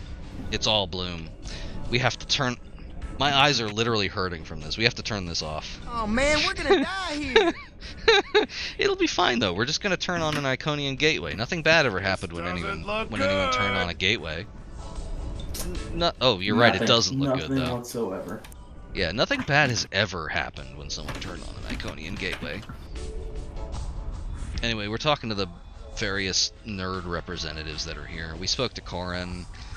Here's Commander Tiaru. Funny enough, she was for the longest time on the splash image for this game. Back when Legacy of Romulus came out, like one of the things that Cryptic loves to do with its MMOs is they did this in Neverwinter as well. Someone on the marketing team looks at the MMO that Cryptic has made and is like, that's great, but we should put some titties on the box. So in the case of Neverwinter, there's this one evil lich character, like some lich queen or whatever. They put her on the box of Neverwinter, the box that's a digital storefront, whatever. Loading screens, etc., etc. Big lich skull face and just massive fucking titums. But anyway, they did that to Tiaru at one point. She was also on the splash page, and her jacket was a lot tighter than it is in the game. Because someone on the marketing team was just like, Commander Tiaru. I'm looking. It's an MMO box. You gotta have some titties on. SGO cover art. Let's see about it.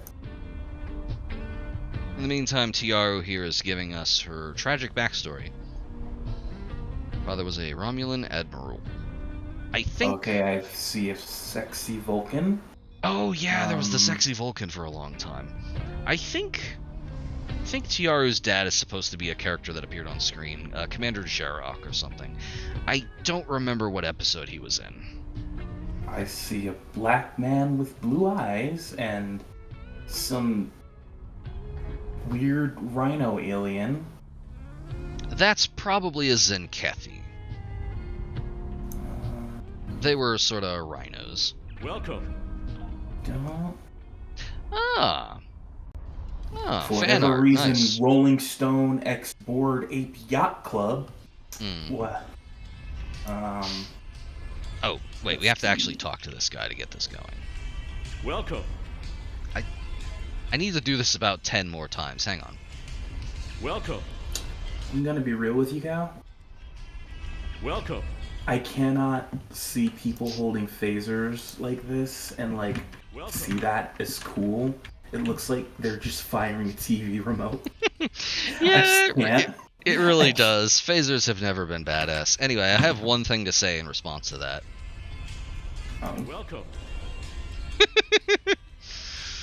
And I have one thing to say to Muna's discovery as well.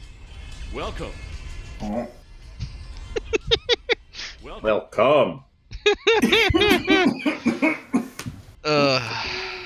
For some reason, this line from this When was the last time y'all saw the 2009 Star Trek reboot?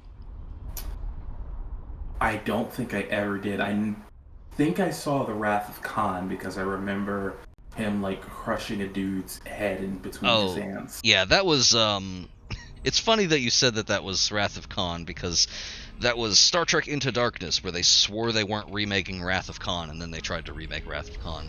I remember that he was Khan. I just didn't remember the name of it. Because I used to go see movies with my grandpa all the time as a kid, and all I could remember is there was a dude named Khan. It was Star Trek. He crushed a dude's head in his hands. I remember it scarred me for like a week. Yeah, that's a real messed up like scene. 11 or 13. Yeah, that was somewhere around there. That was Star Trek Into Darkness, which was basically Bob Orci just being like, hey, you know, there are a lot of unanswered questions about 9/11. We're going to explore them in this Star Trek movie. 12. I was 12. I came out in May of 2013. I would have been 12. Yeah, that sounds about right. But anywho, there's a line in the first one that sticks out to me. We'll have to watch this at movie night at some point, because it's not a good movie, but it's a fun movie. Anyway, there's a great line from the main villain where he calls up the captain, and he has this line delivery that I'm astonished was just in the final product, where he's just like, "Hi, Christopher, I'm Nero," with that exact inflection. It just reminds me of that. Welcome. Just completely fucking gormless. Anyway, yes, we must be cautious. The Day Ones tried to do the same and it destroyed them. Oh, God. She's gonna keep doing that to us, isn't she? But anywho, he's saying this blew up the planet like twice, but we're gonna be smart about it. It's not gonna blow up the planet this time. Anyway, Worf has something to say. You think you have corrected the issue? Consider what happened to the Day Ones, and what the result would be if the Romulans lose a second homeworld. You only really get one of those. They're very lucky that they got a second one, and they're about to just fucking blow it up again. Worf is correct here. Iconian gateways twice before. In both those instances, the finest commanders I ever served found the technology to be too dangerous to preserve. It is difficult to believe that you have managed to do what they could not. This is something that both Picard and Sisko agreed on. Iconian gateways are really dangerous. Given just what I've seen of them. He's been voicing his concerns. Tan really wants it to be done, though. See, this is the thing that really gets me about this part here. Just as the Bajorans and the Federation worked in tandem when the wormhole to the Gamma Quadrant was discovered, my dude, that is very different. I don't think we should listen to this guy because he's a fucking nerd. I think a rock falls on him and he dies, so don't worry about it. Captain, I think we should disregard everything this guy said on account of him being a fucking nerd. Yeah. But anyway, we have to go around and talk to people. So we're gonna go talk to Captain, what's her name over here? If I may, this man's a fucking nerd, and I don't think we should listen to a single thing that comes out of his mouth. Captain, I wholeheartedly agree. He can't even bench, plus his ratio sucks. Captain, ratio, plus didn't ask, plus this guy's a fucking nerd. God, I was just thinking that. Plus he doesn't even eat worms. He hasn't ever had sex, he's a virgin.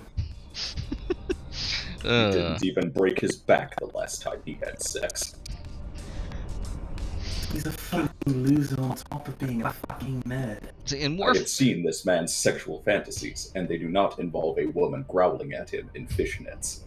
It's very. You haven't seen that episode yet, but it'll come up. It's very very funny. Damn it! I'm inclined to agree with you, Captain. I think his sexual proclivities must be known for the rest of the group. With all due respect to you, Ambassador, Make it so, number one. Hang on, I'm pretty sure I could do a Sisko voice. I'd need to practice, but... I haven't heard enough of Sisko yet. I think I've seen 1 or 2 episodes with the guy. He's got kind of a deep timbre to his voice. He's calm, and he's not assertive, not angry, but he's very powerful when he speaks. Interested in what he's selling. Is a very specific cadence as well. Data.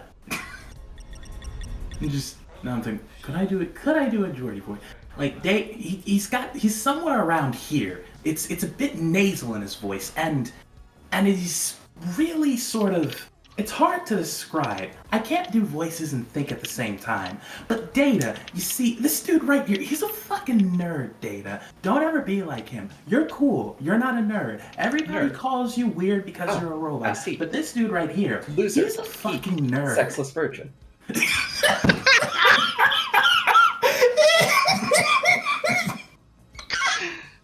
Somebody get Brent Spiner on Cameo.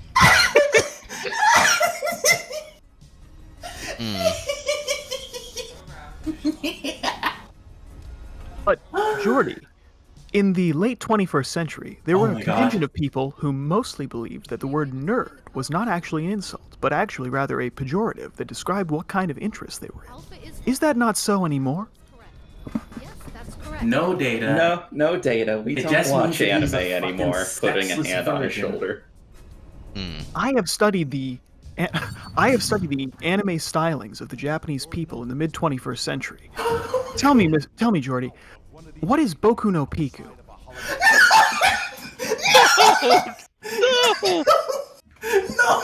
No, I'm not responding to that one. I can't. I won't. I refuse. You can't make me. Thanks for the end the conversation and then leaves the conversation. Computer. Load up the program Boku no Pico in Holodeck 2. Oh no. Engage. No. Do not load a holo program called Boku no Piku. No. I am the captain of this ship and I do the title. No. Man, we are gonna get banned. Sorry. Even the best. Sorry about your sorry about your Twitch, Cal. I'm glad you filled air there, because we just did what this era of the game considered a puzzle, which was we look at some numbers in one place and then we tell the numbers to someone else. The funny thing about this is that there were puzzles in the very early game, numbers. and then they stopped happening. Let me in there. Oh yeah, some numbers. We got 14, 77, 47, 38, and 9. Those are our numbers. I don't think we have to read them off again, though. I appreciate you speaking. Oh, hey, this guy. Concerns. No, this is the guy that the rock falls on. I just remembered now. I think Kararek survives. I think he survives. Damn it. Damn it. Same brain cell. I have new numbers for you. These aren't too bad. Better than what we had before. We were doing Star Trek jokes before our D&D game too, and Den had a really, really, really evil one. Oh, really? She would. Well, are you going to curse us or not? Computer. Perhaps we can find a solution. Dr. Crushes come. Hot. Oh, no.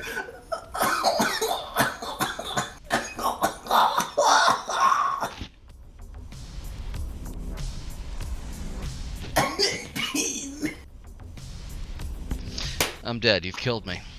Soup. You have Earl killed Grey. me. Hot.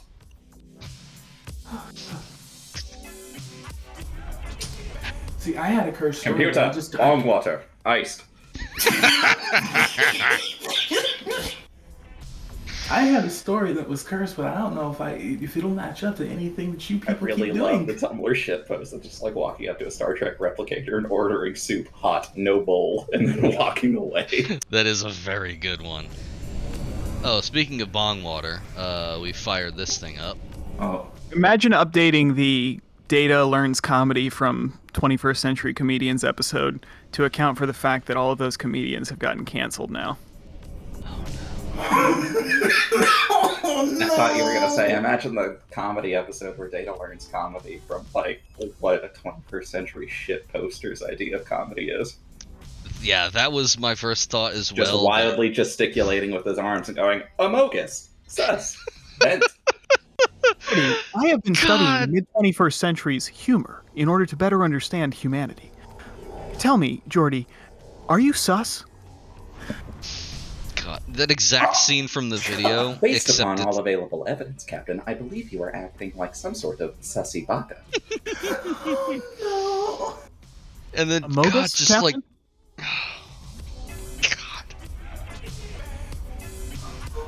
Captain, I believe you failed to account for the BOFA contingent. There's actually a really good post about that. I'm going to go find it for you now. Okay. Agreed. But Data, what is BOFA? Readings like this. I'm glad There it you is, I asked, found Jordy. it. You see, BOFA is the punchline for a joke that was used in the mid-21st century. I am supposed to tell you BOFA de snoots, which is, of course, a pun or play on words related to male genitalia. I am an android, Jordy. I do not have male genitalia. Is it anything like kombucha? Kombucha? I found the post. Are you ready? Kombucha lips on this dick. Captain, I think we should follow strict BOFA protocol I've been on this trying to mission. lure Cal into that for the last 40 minutes. So that's why you've been saying that. I'm just... Yes! I am immune. I'm so tired I can't even fall for a BOFA. I realized after a point Jordy. that he's not going to step into it. That would not be appropriate during work hours. Perhaps in our private time.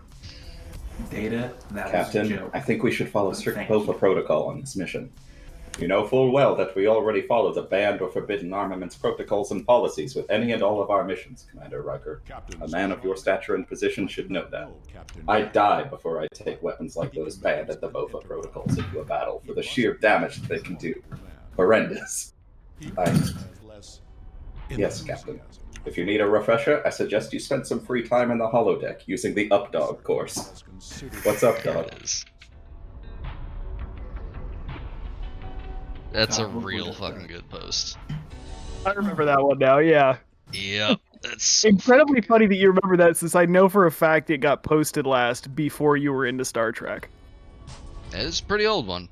I want to call something out here, by the way.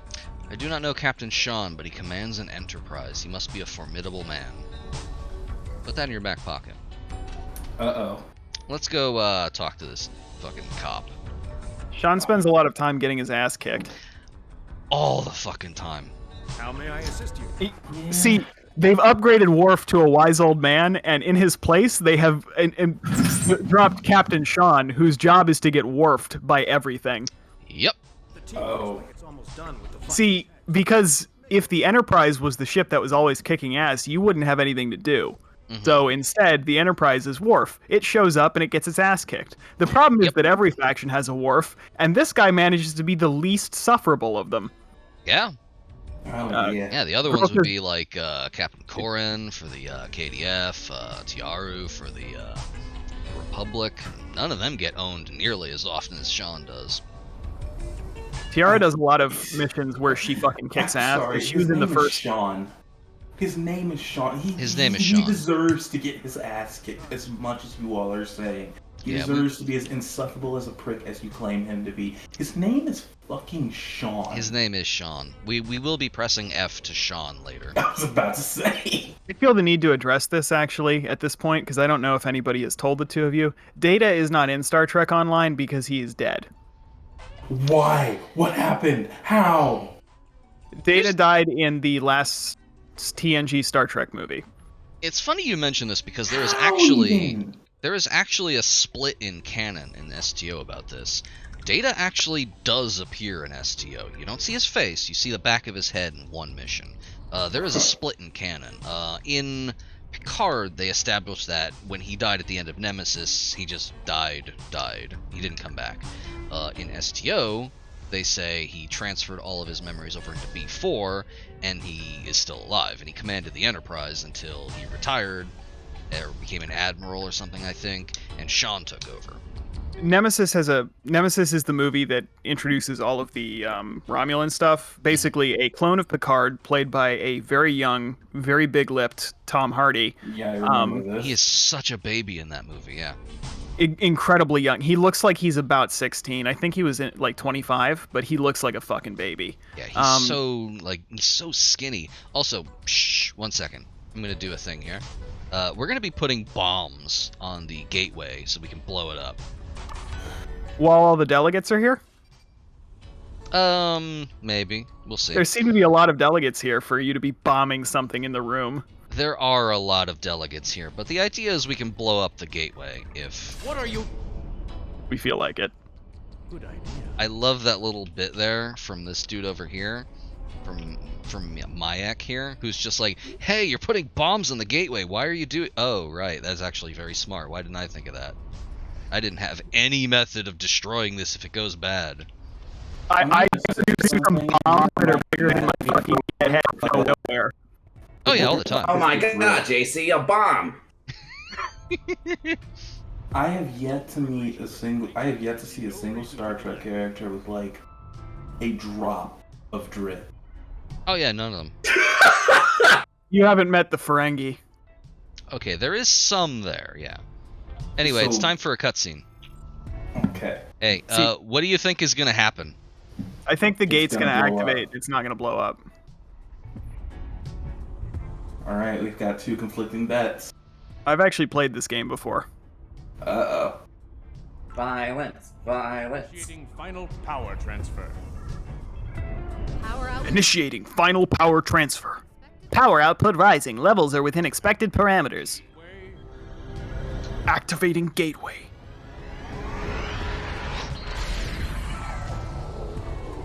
We've got a spike. Attempting to Oh, looks activated. Why is everyone just abort! stand? Abort the mission! Did he clip into? No. They're running a lot. Ah, okay, he did get a rock dropped on him. I forgot. Mayak survives, Kararek doesn't. I think. Unless that's Kararek over there. No, that's him over there. God damn it, it missed. Wait a minute. Did he just despawn? I swear there was an NPC and then there just wasn't. Like it blinked out of existence. I think a rock fell on him. Anyway, everything's going bad. Everyone's running into the It's gateway. collapsing, so we're gonna run into the fucking Hellgate that we activated for no good reason. Yeah. Just instantly went bad. Everyone honk your clown noises.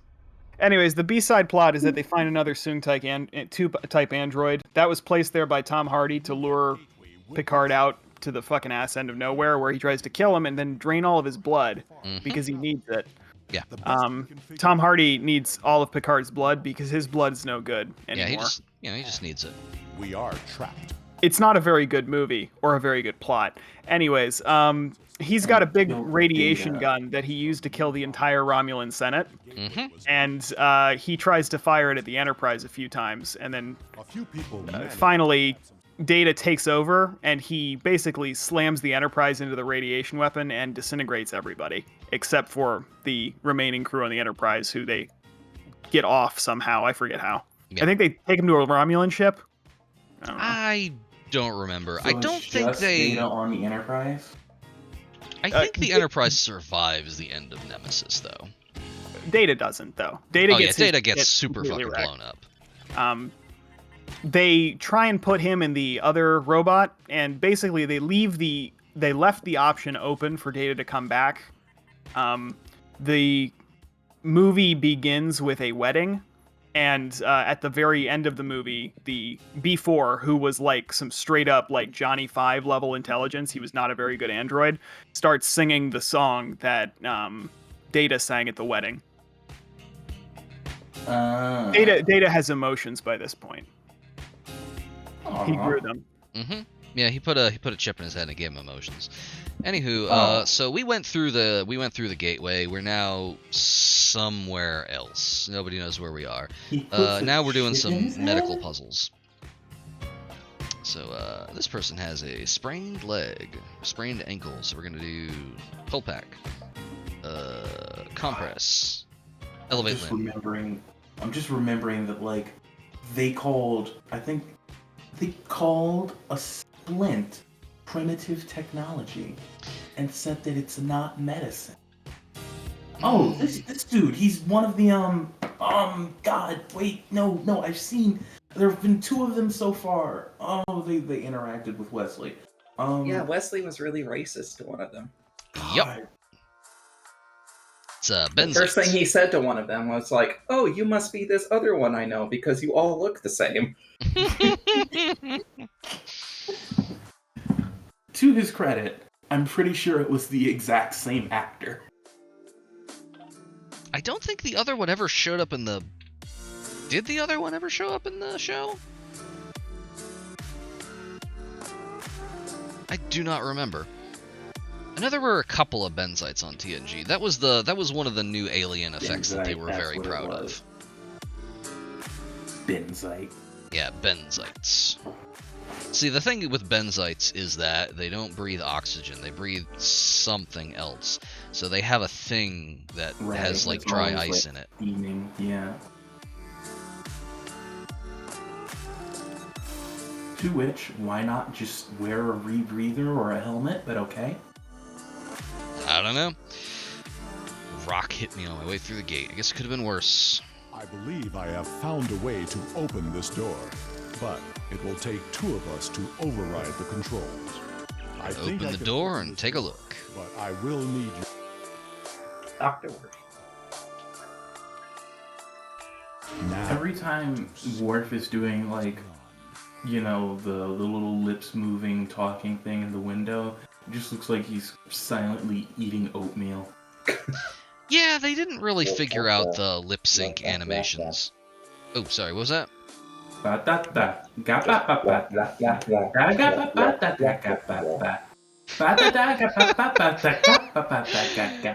Yeah, he is kind of doing a dog of wisdom thing. He's kind of just doing that. Let's see here. Interesting. Show us Big Riker. You detecting high trace levels of tetrion radiation? I wish Big Riker was in this game. Tricorder shows You could probably make a passable Big Riker with the alien creator. there is another large room further down this hallway. We talked about Big Riker before our game. We said if Big Riker made any noises, if he ever tried to talk, it would just be like pitch shifted down Chewbacca noises. As much as I hate to say this, we will cover more ground if we split up. Let's split up, gang. Agreed. Oh, because good things are about to happen. Commander Ninyo. Oh god, and Sean is agreeing that good things are definitely about to happen. Sean, I don't want to be space racist, I don't want to be a spracist, but it's really fucking weird how you're a blue tentacle head, but also you've just got human stubble. Yeah, it's a little weird. Real. It's especially weird for Andorians because, like, Andorians are supposed to be like bug people. They have exoskeletons, supposedly. Their skin is supposed to be hardened, and they have insect tentacles. They're supposed to be like kind of buggy, but he's just got like manly stubble. I can only assume that he meticulously applies it every morning using a Sharpie. Even Data grew a better beard than you loser. Mm-hmm. That's true. Data did once grow a whole ass beard. Find a way out. I think this ensign engineering officer is going to be just fine. I'll admit, when His I saw shirt that, isn't I even was red. like, It's alright. This is just a shit post. Like, if you put this on Tumblr, I would believe that these images are fully edited.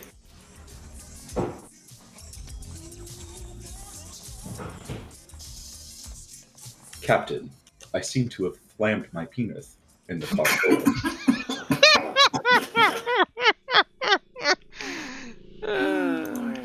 Extremely Dr. Crusher voice. That sounds serious. We'll get the dermal regenerator. God. I'm gonna be completely honest. I don't know what to make of this, Captain. I've never seen a penis get flattened this bad before. There's nothing in the computer's records. When did this happen? Well, in about 1,600 hours. I went to the holodeck at 1,600 hours and loaded up the Slam My Penis in the Car Door program. I did not know the safety How protocols we need to were stop off. using the same plot. It seems that the safety protocols were turned off. Someone says something. Lucky you didn't die, Wolf. Same thing. Every single time. This facility is mostly automated. That doesn't I'm gonna be real. The reason why when Den posted that one image, I immediately ruled out Trek was specifically because well, nobody in here looks like a human in makeup, so there's no way in hell this could be Trek. Yeah. Just immediate. No I do way. like that. I do like how they've gone for weirder aliens in the animated stuff. I mean, they'd have to, right? It's just a weird, like, byproduct of the original series being made at the time it was made, and also made by people who were just, like, DPB with pulp science fiction stuff, you know? Like, very much Planet of the Green Babes style 1930s pulp novel shit. It's interesting to think of Star Trek specifically as influenced by the pulps, because just, it explains so much about it that, like... I mean, that's Star exactly Trek... what it is, right? Oh. What was that? What was that, Cal? We lost contact with the security team. Well, and so it's like it's one of those things where it feels like Star Trek tried to get further and further away from that as it went on, but you could never truly abandon that source material because people who are drinking the Star Trek Flavor Aid are fucking insane. Yes. Did you hear it's so interesting to think of Trek from the perspective of it being just like it's very clearly. Fuck you, Sean. It's very clearly influenced by the Pulse because it explains all the things I don't really like about it.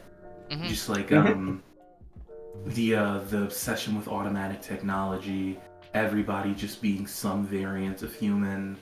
Not even in like really cool or fun ways. Like Klingons, yes, I like Klingons. Klingons, their designs fuck, and I have no beef with Klingons. I have yet the to lighting find here works. Another alien race in Star Trek that I look at and I'm just like, oh, those guys are really cool. Like, whatever the hell Neelix was, unfortunately. Talaxians. You could play as one if you pay $10. He looked like a weird, like, leopard person. And I can vibe with that, you know? But otherwise, you are currently playing a blue woman with tentacles coming out of her head. Yep. Tentacles look like you're about one hue shift away from just going, the claw. But yeah. But then you remember, oh, these are kind of very heavily based in the pulse, as was Roddenberry. And it just makes so very much like you skipped a bunch of the episodes for season 1. I painfully did not, and I will tell you what I told Cal. There were a multitude of episodes, even just in season 1 of TNG, where it was like if you changed the sci-fi veneer to be dark fantasy, you just straight up have a Conan story. Right. Did you see that door break? Yes. Never saw that happen before. Worf just looking around. Worf is stanced. Your lady's proportions are very interesting. Around the waist, her ass just gets really, really fat. Yeah, kind of. Huh. Don't remember what I was doing with that. Like normal upper half, and then just like aspirations of becoming a short stack on the bottom. Yeah, the stance is a little weird. You can't really do anything with it, unfortunately. I mean, like just the way it's... I'm not making fun of your character. I'm making fun of. No, I'm not. Games are bad. Oh yeah, no. The way that the game stands everyone is not ideal. I think I was trying to be fair, get her everybody to in Star muscular. Trek is also a classically trained actor, so they also stand like that. They don't know what to do with their hands. Yes. I think I was trying to get her to look like more muscular than the game lets you. She's supposed to be tall, built, and kind of dumb. Oh. Oh, like whether. Yeah, this would not. She just looked like a lady with fat ass. Yeah, and the oh, well, hello. What's this? I'm just gonna start sticking all this stuff in my mouth, dude. Something's gotta change, right? Hey, check out this wicked table technology. Anyone who's watched season 3, I think, of TNG should probably recognize this. I saw one just. I think we're still both on season 2. You'll get here eventually. I think I've been doing a better job finding bio bay recently. Some kind. Put up a fight. Sort of. Klingon and Farazan? How do you know that? I said, how do you know that? That is a good question. I'll get back to watching Star Trek soon. There are data entries here that correspond to I our haven't been quite the mood recently. taken for examination soon. Yeah, I would kill, like... It was a Solanagen-based race. I get that it's Trek. The Klingons are cool, but it's just like... When come on. Where's the drip? Where's the cool motherfuckers? You telling me Worf doesn't know how to dress to fuck? Come on. No. Worf and the Klingons are my one exception to the rule. The Klingons, as a rule, are cool unless it is Worf wearing his Starfleet uniform. Starfleet uniform is the most boring shit in the world. But not before. Well, Yeah, it's they just really like the lost bold their way sci-fi when they there, stopped right? being It's the pajamas. Yeah. And like we said, that is the pulse. But I'm just like, in the modern day, come on. I Look, said this while she's wearing like playing combat something pants with right one of now my and a friends the utility other belt. night. Where's the fucking duster, okay? Exactly, right? Here's the thing, okay? If we're gonna pit two bad bitches against See, each Worf other has for a no gun! reason except just Worf to has cause a drama, gun! fuck yeah. Yeah, he's just got a gun. Anyway, what's up, Muna? Just gonna say that if we're gonna pit two bad bitches against each other for no reason except to cause drama, like Star Trek versus Star Wars, one of those things has an abundance of butt capes. I didn't Butt want to capes are say cool. it. I didn't want to say it, but thank you for doing it. It just broke again. The door just phased in and out of existence again. It keeps doing this. Star Trek doesn't have a lot of butt capes, and as we know from playing Final Fantasy XIV, butt capes are awesome. They really are. Star Wars has butt capes. Star Wars has whole ass like flowy. Look. If your clothes don't like billow in the wind, you're not cool. Be ready. There may be more. Okay. The butt capes actually have lore. They're called a kama. Like the game I was just playing. Beautiful Joe. The helmet, okay? The cool ass V. There's angles, right? And then the long ass flowing purple scarf. The flower petal cherry blossom motif. The fire. Come on. This is my challenge to you, Star Trek fans. Give me Star Trek with drip. There's too many of you motherfuckers. You all know that this is a genuine criticism. Come on. Where's your long flowing, like, I don't know, Navy Admiral old timey style coat, right? Like, come on, this is what, the 25th century? There should be like some of the coolest geometric designs imaginable, just littered all over this place. Where is it? Okay? I should be seeing the fucking Dreaming City in certain places. Come on. Right. Come on. We have come far enough. I feel like there was an effort to do that sort of thing back in like original series, especially the movies. They did some wild fashion stuff in that, but unfortunately it was still the 70s when they did it. Exactly, it's the 70s. It doesn't count. I don't know. Maybe saying that Star Wars has better fashion is not exactly true because everybody just wears bathrobes instead of pajamas, but like it has more interesting fashion. But bathrobes are if we're gonna take it there, right? Which is cooler, bathrobes or pajamas? Which goes swoosh in the wind? Can't dramatically lower your hood on a set of pajamas. Exactly. Mm-hmm.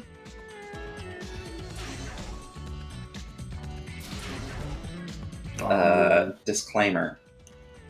I know a lot more about Star Wars than I know about Star Trek. I think both of them are pretty dumb. Yeah. This is fair, yeah. I don't know an overwhelming amount about either. What I do know is that I have seen a lot more Star Wars than Star Trek. I have... Oh shit, it's the Bird Flippians. Yeah. 7... Because No, I also watched Rogue One, so technically 8. I've seen 8 Star Wars movies. You all did not have me watch a Star Trek until last week. There have been people who have been trying to get me to watch Star Trek for years. You fuckers just finally managed to do it.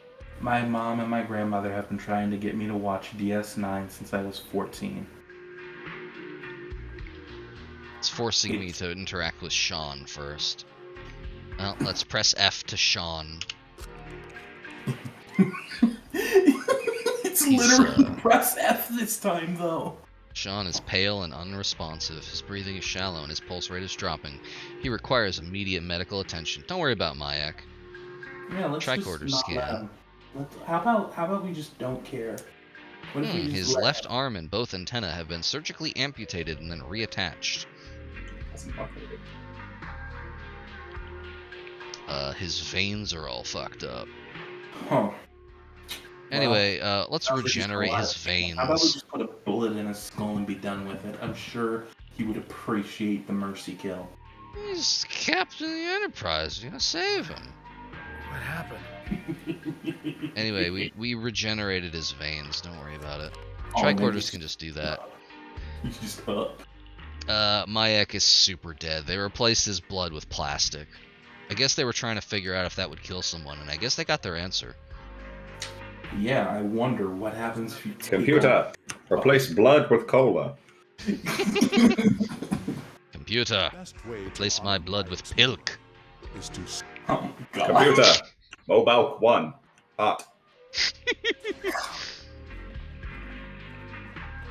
Again, I love that. That's milk and mobile 1. God. I don't have the voice for it, but you can tell I'm a child. For those who don't know, Mobile 1, according to Google search, is a brand of synthetic motor oil and other automotive lubrication products. Mm-hmm. Muna, you have to do the thing. Computer, come. Computer, come.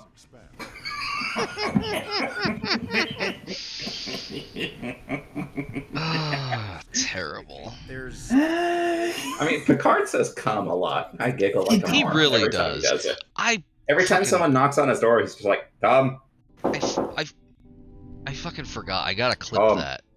I gotta clip that and make it into a new redemption. We need it. You should scout. Anywho, we're somewhere else. We're in a weird place with a lot of weird pylons and shit. Oh, you're on the fucking Covenant Homeworld from Halo 2. Does kind of look like the Covenant Homeworld. Or whatever it was called. I don't play that game. Scout ahead. We will escort the others when the way is clear. Got some. Is that Michael Dorn doing? Oh yeah, they did get Michael Dorn back. Yeah, he does a lot of voice work. I'm not surprised. What's this? It's Earth. Welcome to Earth. System solved. Dominant species. Human. Servitor presence. Level 4 surveillance in effect. Ideal site for harvesting. Servitor races have used disease epidemics and internal conflicts in ancient past to gather specimens for study. Population is numerous but mostly peaceful. Poor candidates for servitor status. High creativity levels and self-preservation instinct make them inclined to fight rather than submit when faced by overwhelming foe. See Borg for more information. Can be aggressive when threatened. Recommend that all activities in system be covert until invasion is launched. Target for extermination. If Sol system is eliminated, models show that political entity known as Federation may collapse. The Sol system. Earth. Yep, Yeah. that's what that is.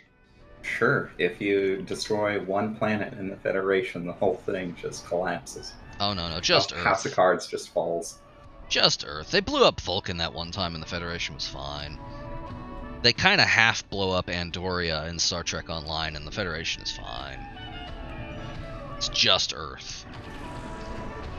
Storage facility Z98. Purpose: supply and transport servitor troops during expansion and pacification.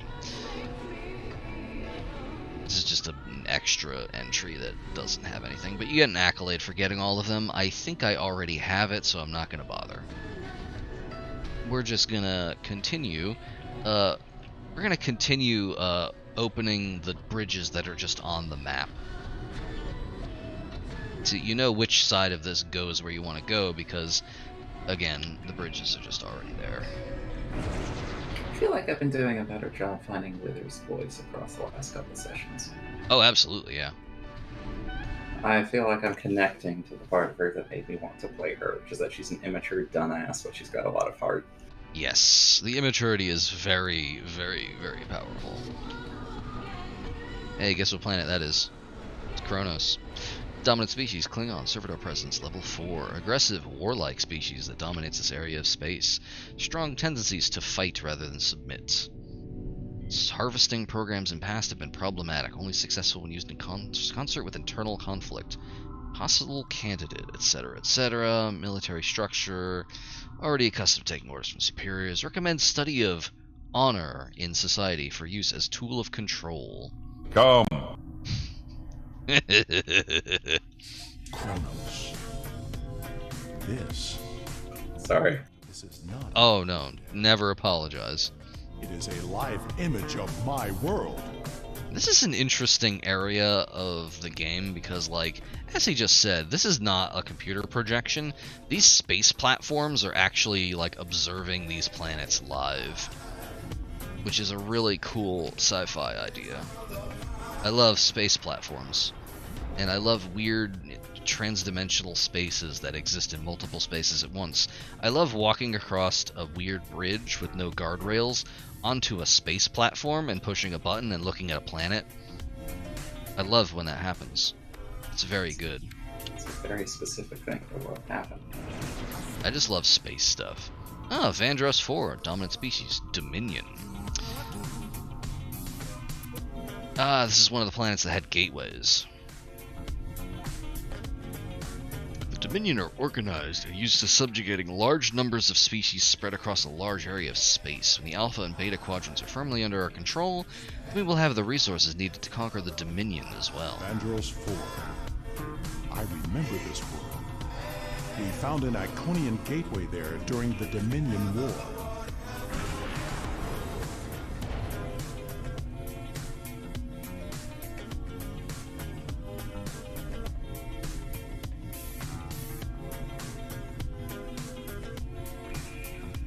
Ah, another one. This is New Romulus. Reactivating gateway, etc., etc. They sent the Alachi after the Romulans. We didn't do that part of the story.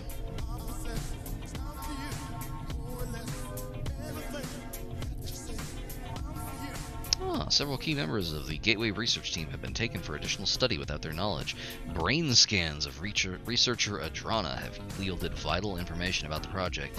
You may remember back when we were making all those fucking ridiculous jokes about Dr. Cooper earlier, that Adrana was like, I can't fucking sleep lately. I just feel so tired. Oh, I don't know what's happening. Turns out she was getting abducted by aliens and having her brain scanned. Anyway, they destabilized the gateway. It was the Iconians again. New Romulus. The tectonic activity is getting worse. We must find a way to stop it. Things are still going bad over there.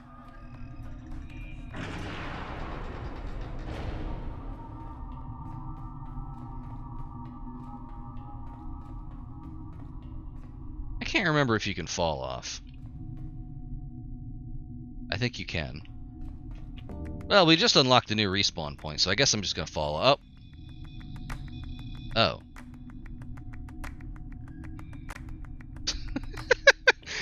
Well, I got an accolade for that, I guess.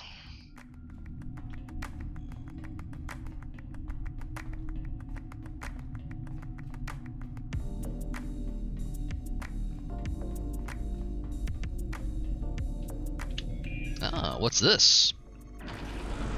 Oh, Iconia. So you can tell it's the bad guy planet because it's red.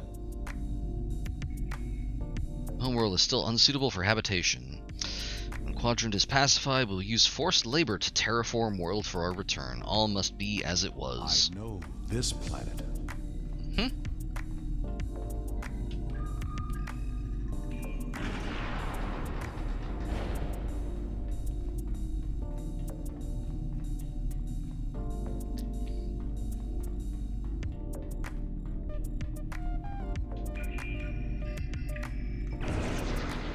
Quora. I think it's pretty funny that both Star Trek and Star Wars have a race called the Quarren. Influence reach so far? Oh, do they? Oh. Oh, yeah, right. The weird squid head people in Star Wars are the Quarren. Oh, that's who that is. This is, I think, supposed to be a planet from Voyager, but I don't remember it at all. Whereas Google searching Quarren and Star Trek just gives me a human.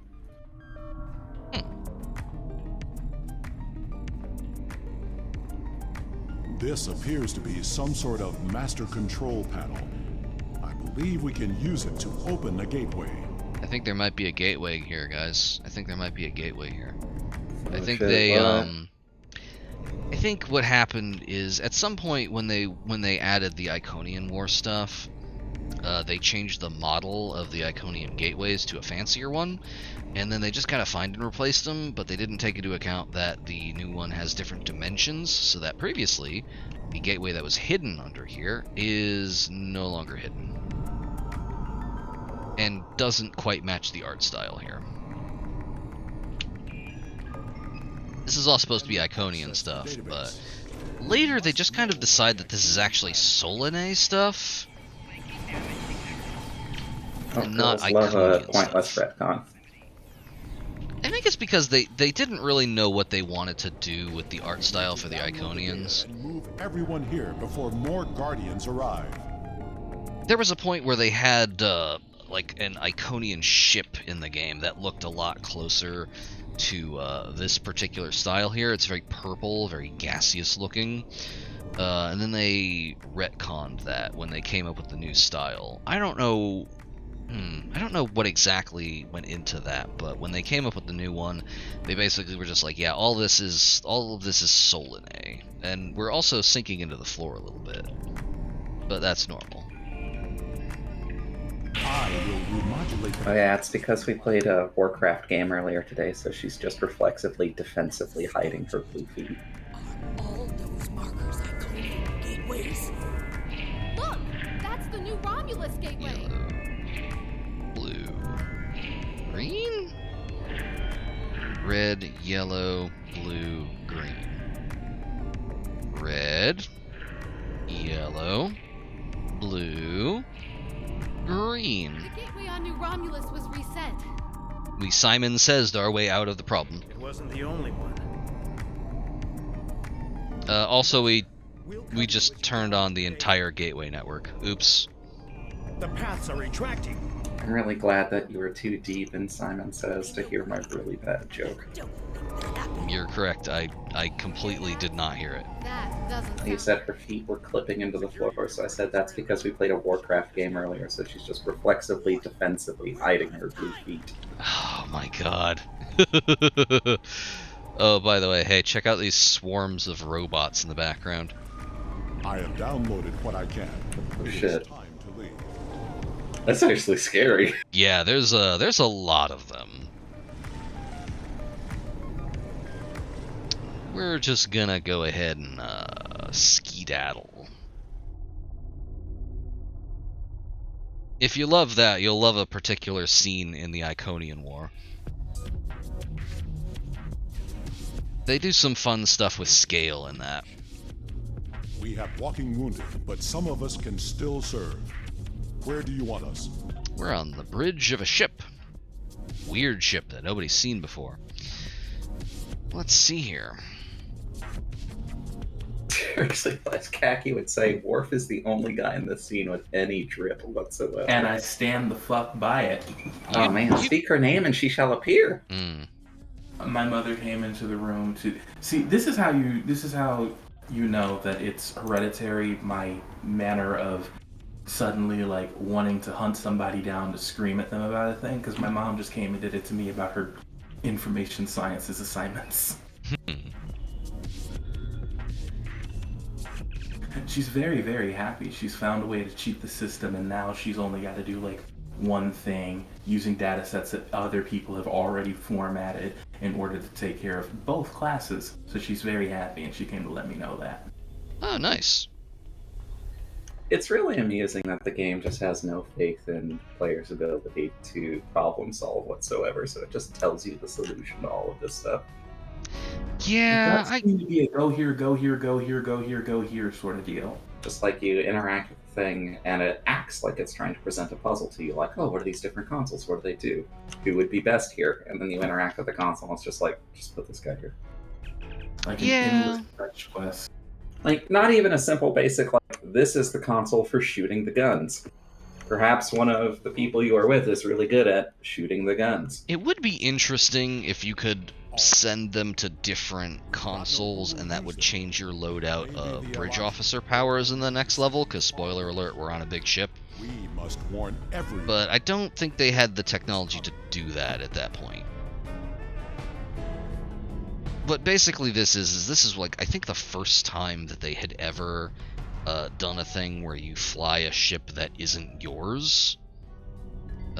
As Den was saying, this is where we are now. This is no longer the Solanae Dyson Sphere. We are aboard Receiving tactical telemetry. a Solanae ship. Another gateway in the Durette system. It's big. Ship-sized. The gateway is transmitting a high-band subspace signal. Sensors are picking up Elachi ships on an intercept course. Anyway, they're sending the Elachi after us. Go there and contact New Romulus for reinforcements. I just saw an image that I have not seen in years. Take a guess what it is. Not from here. I can make a gateway for us and set a destination. Itty bitty baby. Itty bitty boat. Nope. Has been a Thanks, while since Sonic. I've seen that one. Thanks, Sonic the Hedgehog. Oh, I forgot about this scene. No, oh, it sounds like I was taking psychic damage. Look at what's happening.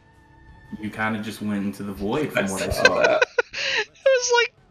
It was like going behind the it was like going behind the scenes at like a high school play. I'm very glad to see. Oh my god. No, it was Knuckles and me on a date at Olive Garden. We lost all communication. Me shoving breadsticks into my purse. Feared the worst. No, I love that one. Through the gateway? And what is that ship? Hey, Knuckles being like, oh. Hey, dude, you may want to sit down. Your camera's not pointing at your face. What do you mean? It's pointing at my head. I told it to point at my head. What's it doing? Oh, hey. Shit. The gateway is sending reinforcements now. We will hold off. It's just his intimidation tactic. He likes to aim the view screen at his zone when he's talking to somebody new to establish his dominance. Anyway, we're in a new ship. We have a completely different HUD layout. We have a ton of fucking powers and shit. We have, like, I think we have hangars. We have hangar bays. We have, like, 2 hangar bays in this thing. We can launch obelisk swarmers, which were those little security robots we were fighting before. Something appears to be busted with my keybinds. We have so many powers that things have just been put onto the 7th tray, which is where all of my weird shit is. Yeah, this was, I think you're correct. This is the first T6 ship that was in the game. I think it was also one of the first flight carriers. Reinforcements arrive.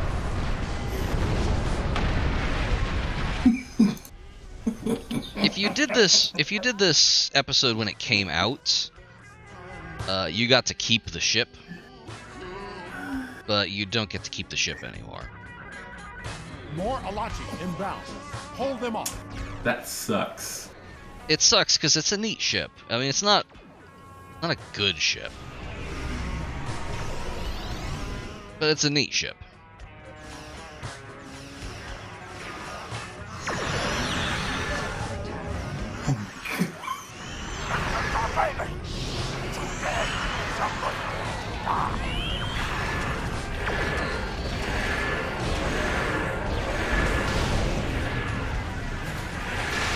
We have just like a whole bunch of weird fucking tray powers that I don't understand.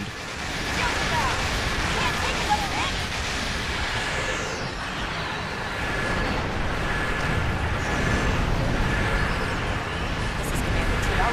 Rock with the Republic flagship cassette. Where did that gateway come from? Subspace. One of many activities to prevent the destruction of the new homeworld.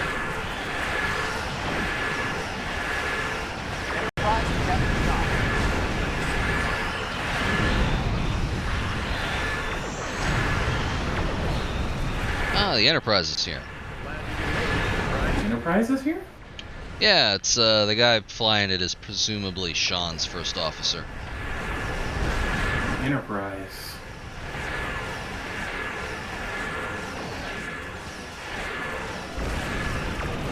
Indicated the light of the Dreadnought is approaching at high warp.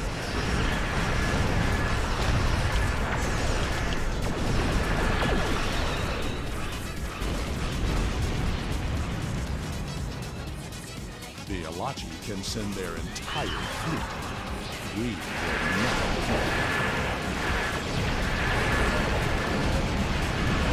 Well, we're about to get shit mixed. Oh, thank God, somebody turned off their weapons. Okay. That big green cone that comes out is, like, this game's version of... What the hell was that? It moved, and its cone didn't travel with it. That's weird. Anyway, is this version's game of a telegraph you're supposed to get out of? They sort of prototyped it with the Doomsday Machine's anti-proton weapon.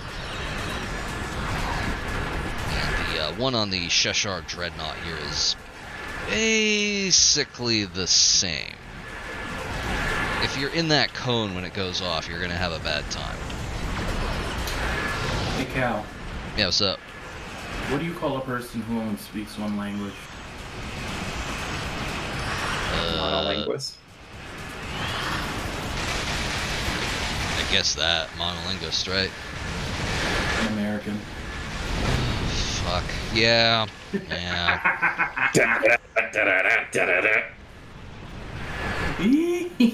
Yeah. I'm just gonna start pushing buttons here, because I don't know what any of these do.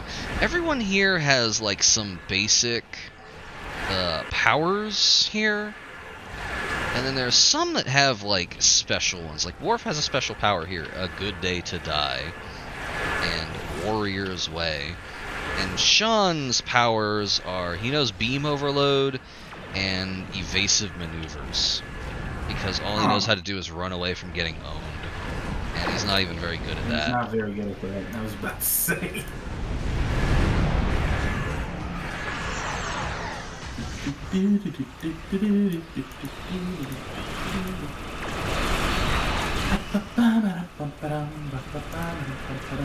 Hopefully those Herc I keep accidentally summoning actually do something. As mentioned, my trays are all fucked up right now. Because anytime they put you in a new ship, it fucks up your trays. There we go.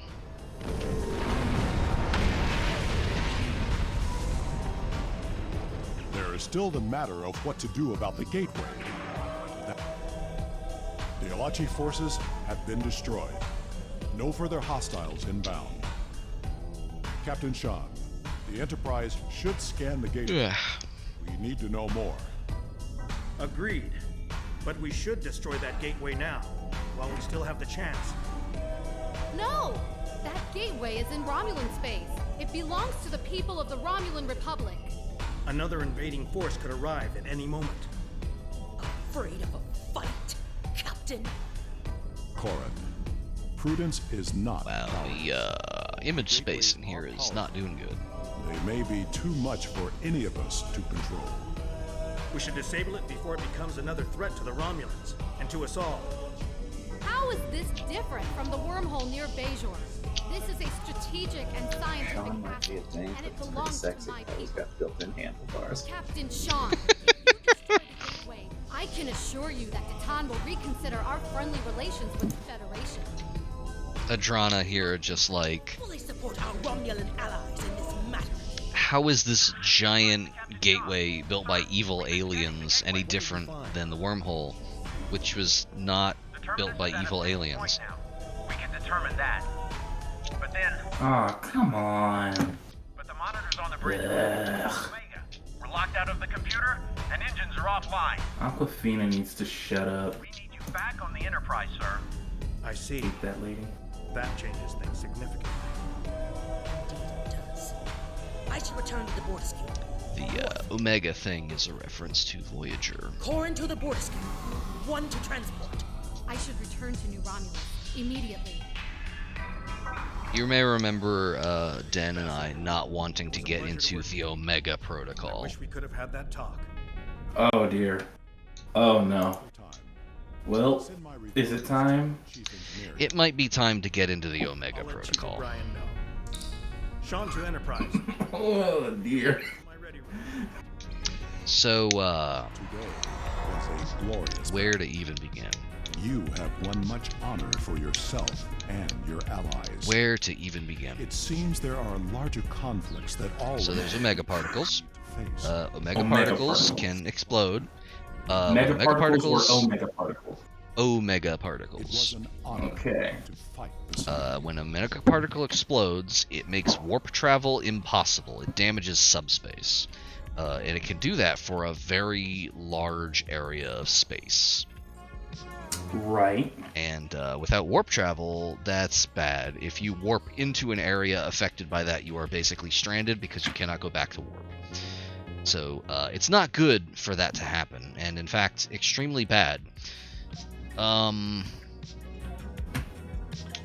So Starfleet instituted something called the Omega Protocol, which is if a ship's sensors detect an Omega particle, or the possibility of encountering an Omega particle, all of the systems get locked out, and the captain has to, like, override it.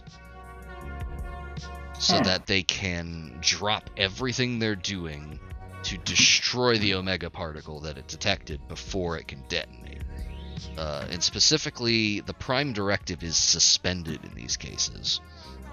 If there was an Omega particle, like, anywhere on or near a planet with a pre-warp civilization, doesn't fucking matter, you have to go get it.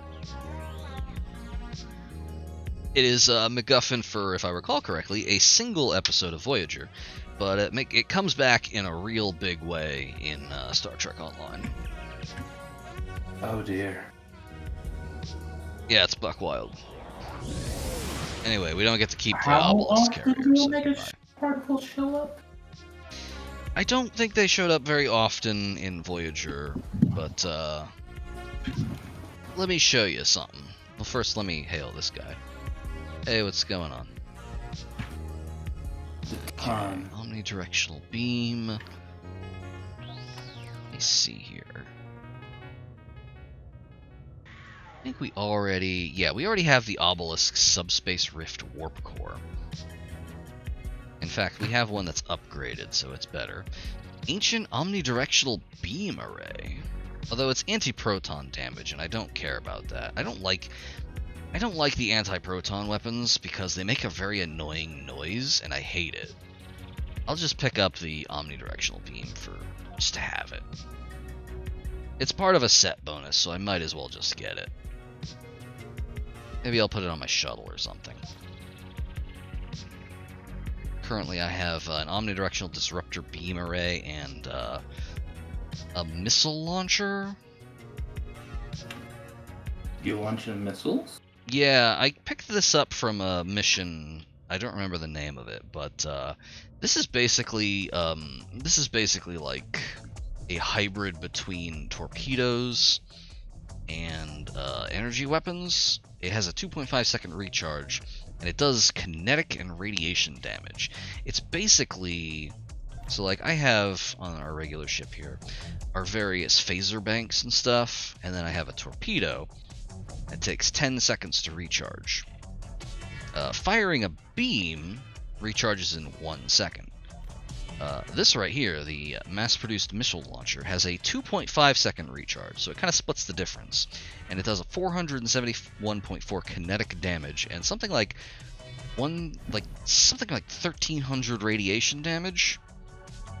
So it's basically a normal weapon that does kinetic damage. It's interesting. Anyway, I put it on my shuttle, so that my shuttle is now slinging nuclear missiles. Well, it seemed like a thing to do. That's why I ended up renaming this Camo. It's named after what what was his relationship to the revolution? He was a buddy of Stalin, I think, who was known for being really into throwing bombs. Almost blew himself up a whole bunch.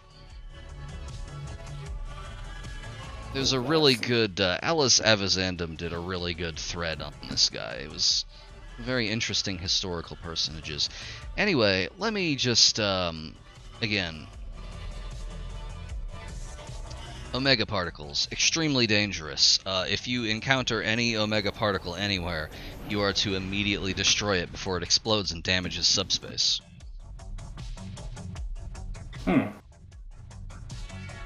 Regardless of whether or not that could potentially, like, fuck with the Prime Directive. Yeah, Prime Directive is rescinded. It is the most important thing. It is extremely, extremely important. Our ability to travel. Yeah, because if it explodes, it will damage subspace and make warp travel impossible.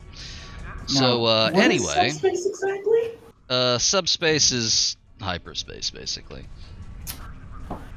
You say that, but the only subspace that I know of is the subspace emissary from Super Smash Bros. Brawl. You know, when you started saying that sentence, I thought that was going to go in a very different direction, and I'm glad it didn't go there. I actually need to beam down to Starfleet Academy. No, my mind was not. My mind's not always in the gutter. Nah, not always. Often, but not always. Alright, here we go. Okay, they're usually fucking everywhere here. Where the hell are they? Okay, people are running around collecting them, I think, is what's going on. Just continue to hold that in your mind while I look for something here.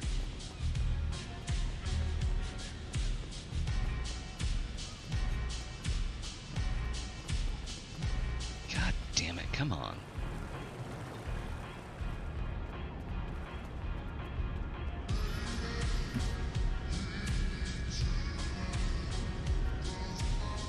Can't believe everyone is actually doing the anniversary event.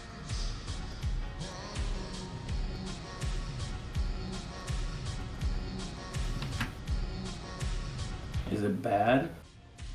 It's needlessly grindy, and it's especially needlessly grindy this year because you may notice something here.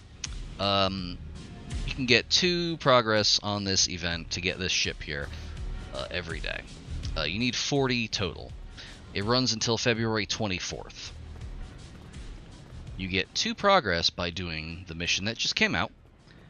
Either of the TFOs. We didn't do Operation Wolf because I don't like ground TFOs. Or you can get 1 progress by doing Omega particle stabilization. There were not enough days in this event for that to actually make any difference. So I don't know why people are doing it. Huh. You get crafting materials, but nobody does crafting. I mean, there are some weirdos who do crafting, but barely anybody. I think that was the first... Wait, go back. What? I think for the first time I saw somebody in this game with a goddamn tail. Yeah, just to your left. That dude who, the dude, he's on the bridge right now.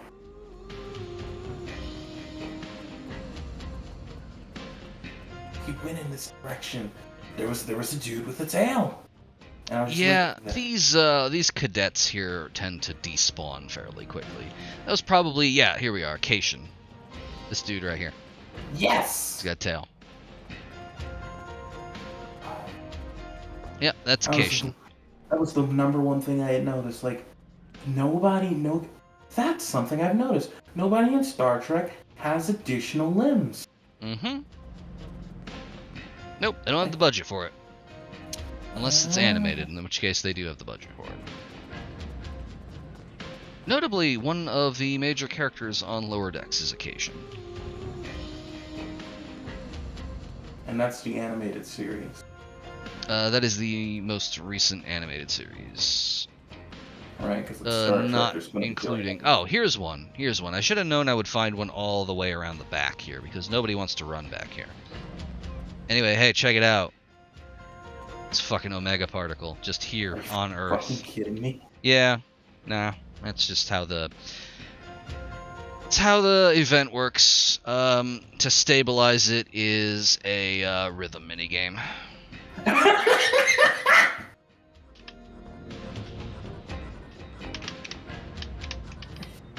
Are you serious? Yes.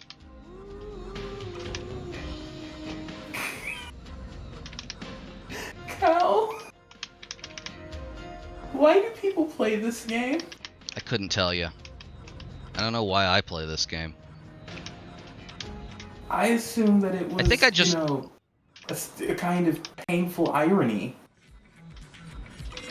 I suppose the real answer is I really miss the space combat in the Starfleet Command series, but I don't feel like reinstalling any of those games. 1,000 points. We got 3 red Omega traces, which we could use in crafting if we gave a shit about crafting. Here's how crafting works, by the way. It's just DOFs again. They just did DOFs again. It's fine. DOFs is a fun system. It's fine. And to be perfectly fair, to be completely fair to the system, there is still stuff to get from crafting. The Aegis set is still pretty good. That's the one I'm using on the Novosibirsk. Anyway, let's beam out of here.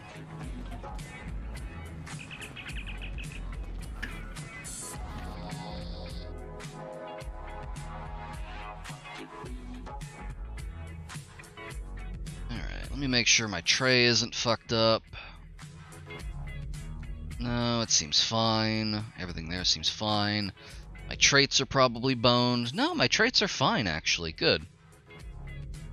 Sometimes, the game will just decide that your traits will disappear. That doesn't sound fun. Yeah, no, it sucks. Anywho, let's see. We've been going for just about 3 hours. Let me see if there's a short one. So we did Sphere of Influence. Sphere of Influence leads to... I'm not even going to go to the place that it wants us to go. I'm going to go to... Oh. It won't let me. Because there's a cooldown on Transwarp. Well, that's unfortunate.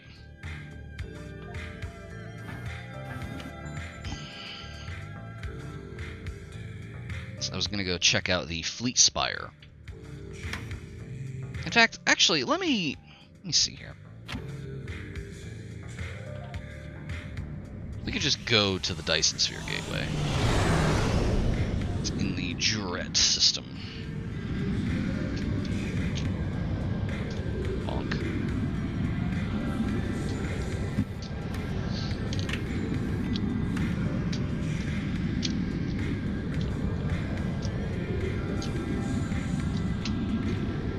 Drop a fidget cube.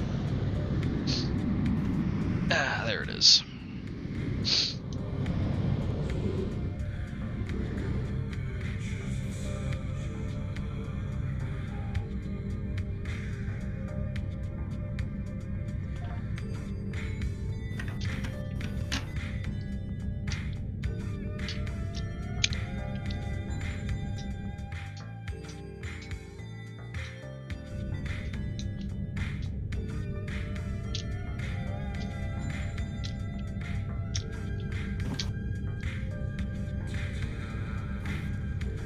And there's the gateway.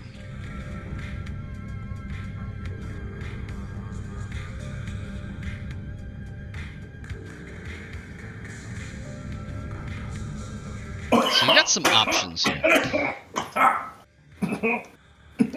Oh god. Are you dying? What's up? Hey Cal. Hi. You wanna see the most cursed shit I've seen in a minute?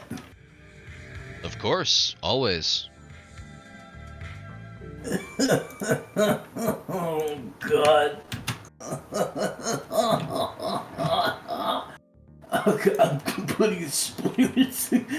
No, I need to spoil this. I can't have it in a place where I would look at it. I saw a split second of it in. I saw a split second of it in the DM that you sent. It. No. No. Terrible. No.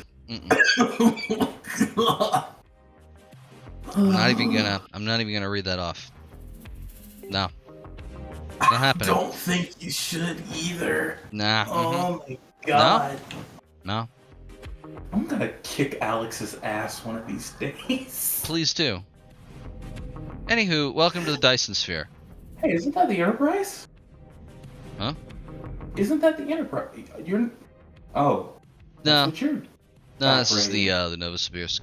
It's an Excelsior. It's very pretty. Anywho, this is the Dyson Sphere. Welcome. It's a Dyson Sphere. There's a star up there in the middle. The shell here is at approximately 1 AU distance from the star. Somehow it's habitable. Don't think about it very hard, because nobody who's ever posited a solid Dyson shell ever has. Star. Yeah, anyway, there are multiple of these things. Most of them are abandoned, because if I recall correctly what happened in Relics, they built the Dyson Sphere around the star, and then the star became unstable, and they were like, oh shit, I guess we gotta leave, and then they left. They just abandoned it. This is one of my favorite zones in the game, though, because this does a really, really good job of communicating scale. They don't let you get any closer to the ground than this, though. So we're just in free flight through the atmosphere right now. You can see there's like cities and stuff down here.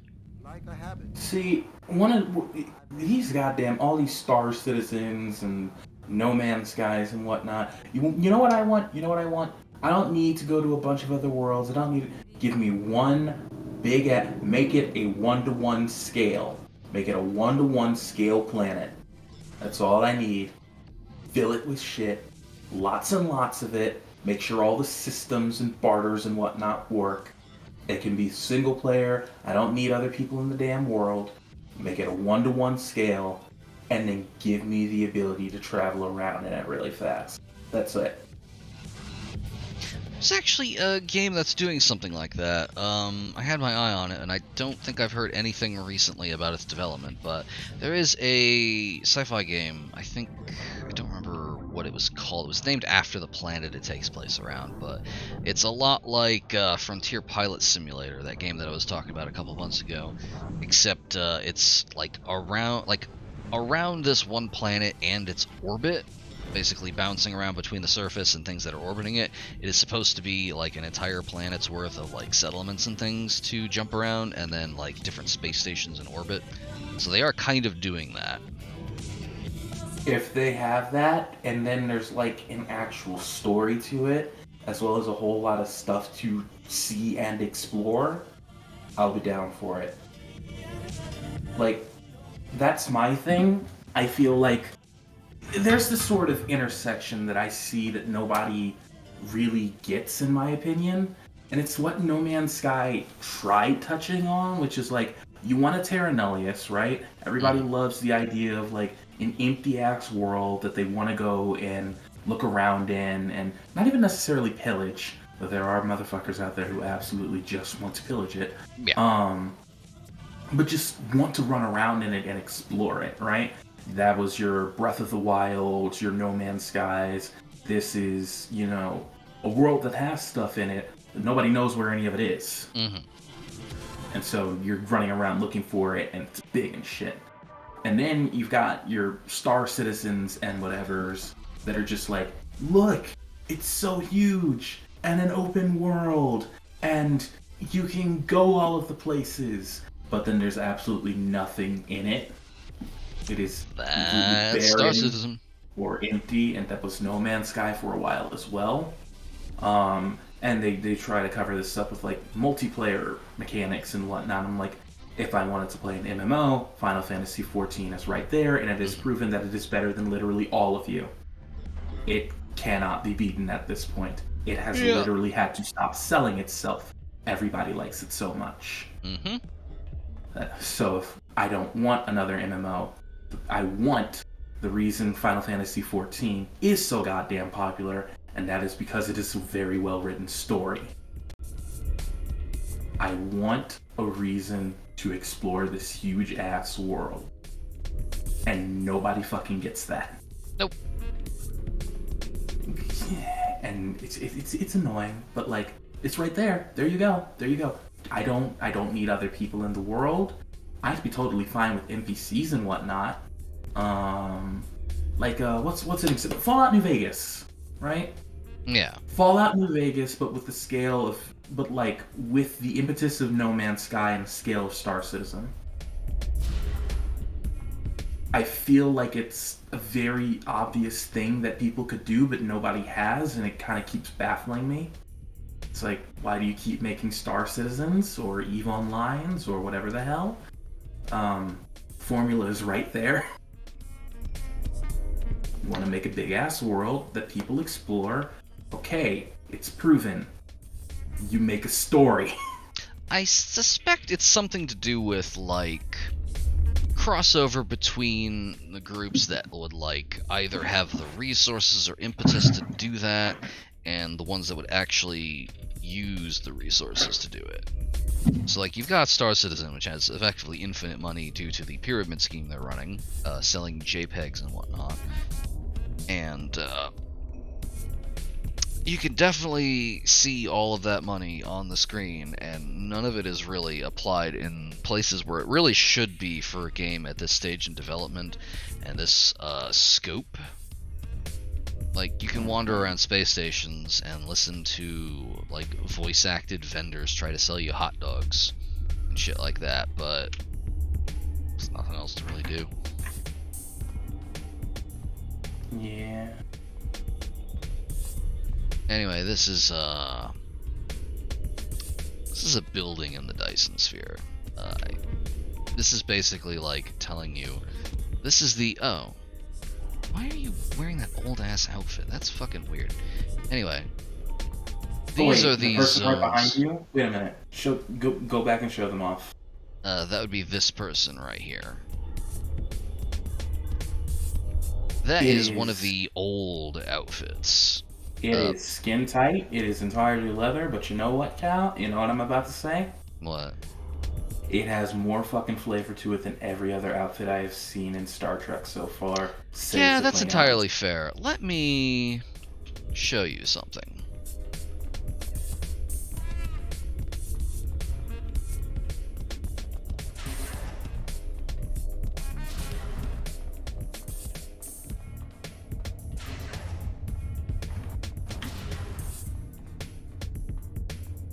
There's the tailor. Show me the tailor. There's the tailor. Alright, so.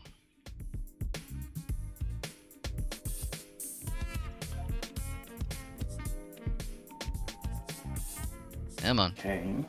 Come on. Oh, don't you dare crash. Oh my god. Wait. Clothing makes it crash? I don't know why it came so close to crashing, but it did.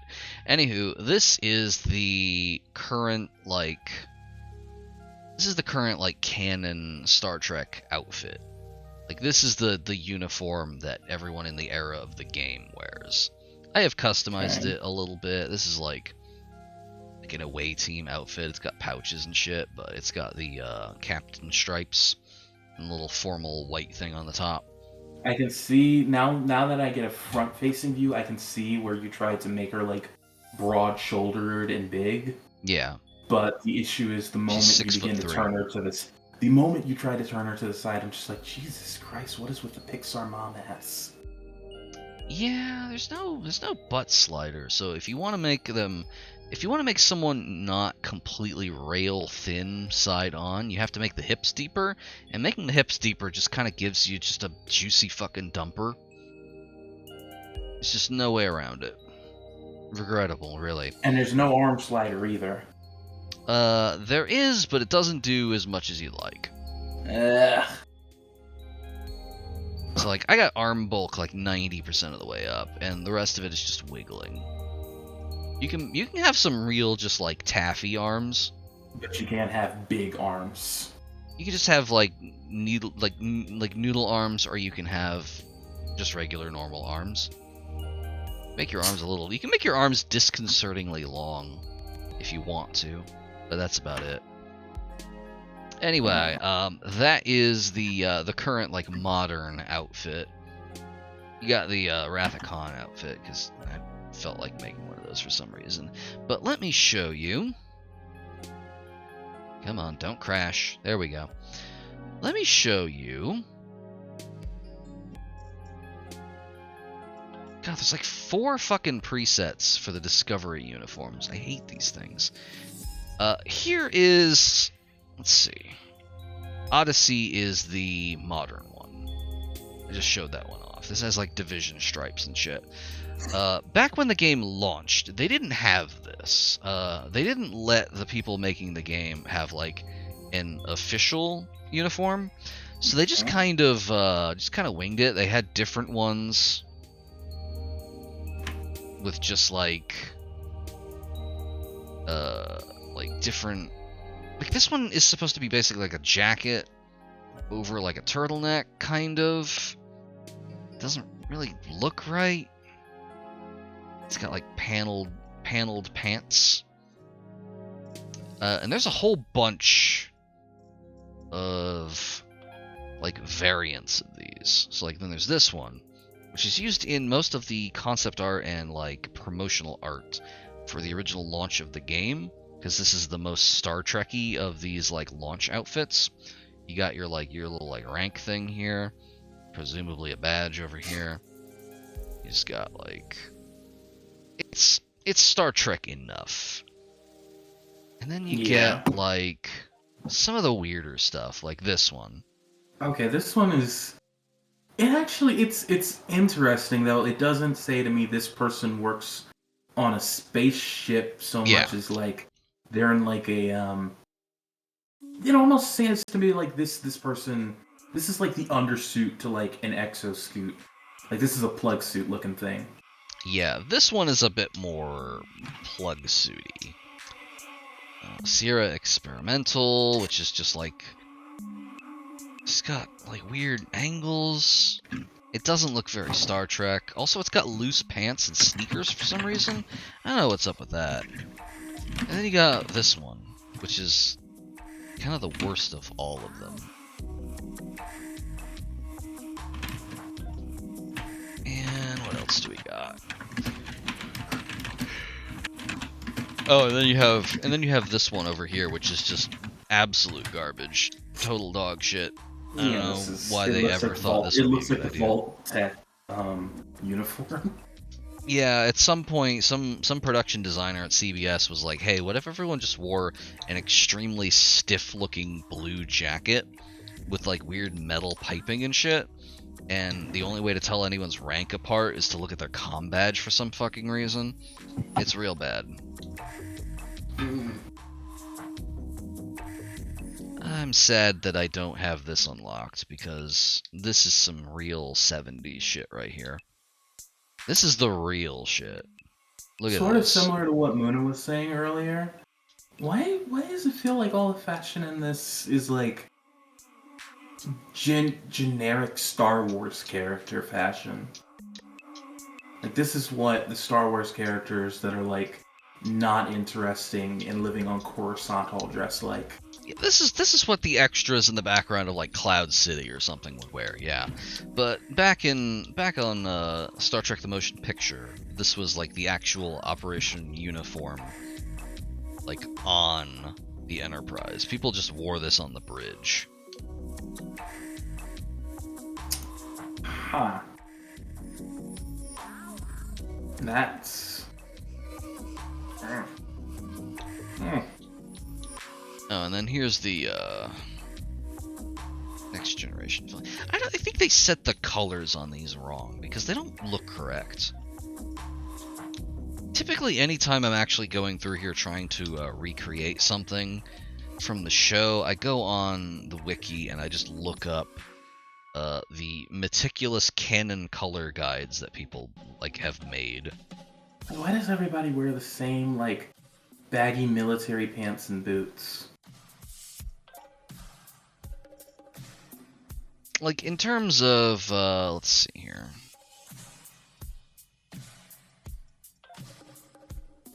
Yeah, the more like you cycle through this stuff, the more I see you were trying so hard to give her muscle definition, and you just were not allowed to make her arms big.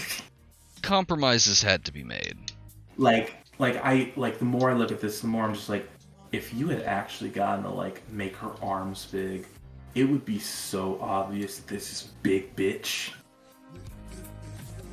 Yeah, unfortunately, could not really be done. They are like as this thick as outfit. This screams to me. Oh, this is the tall lady who's supposed to be able to kick my ass. Mm-hmm. But no, cowardice. Hey, what does this one scream? Interesting alien-looking ass thing. It looks like a character from fucking Space Channel 5 or something. Yeah, this is. Wait a minute. Clubware Raver? Yeah, Raver. This is a very special one. This is clubware. You have to like specifically make this, and it has options in it that only show up in here. It has colors in here that only show up in here because they're like luminous and shit. That is wild. Yeah, it's an interesting choice. There's actually, let me see here. There's actually some other categories in here. Formal wear. Off-duty. Just wear like jeans and t-shirts and shit. Beachwear separates. Which is like swimsuits and shit. Fun fact about this, actually. Oh my god, a graphic tee. Yeah, the t-shirt is very good because it is. You see right there, I can't even begin to fucking pronounce this. Nakchuk. That is Klingon for sex phasers. It is a joke, you see. Yes, I do see. Jesus Christ, she has scoliosis so bad.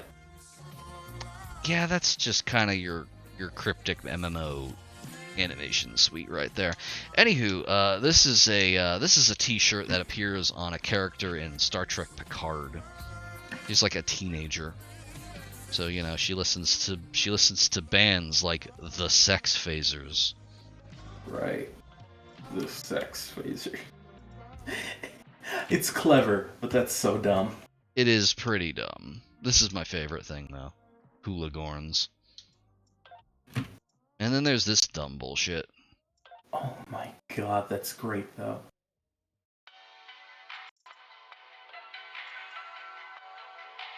My god. Okay. There's fashion. There's fashion. There's different clothing options. I suppose technically Starfleet is the military, and so that's what. Oh my god, why?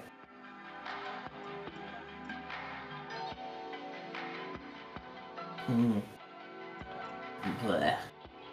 So generic. Yeah, this thing right here. This is the Red Angel suit from Discovery Season 2.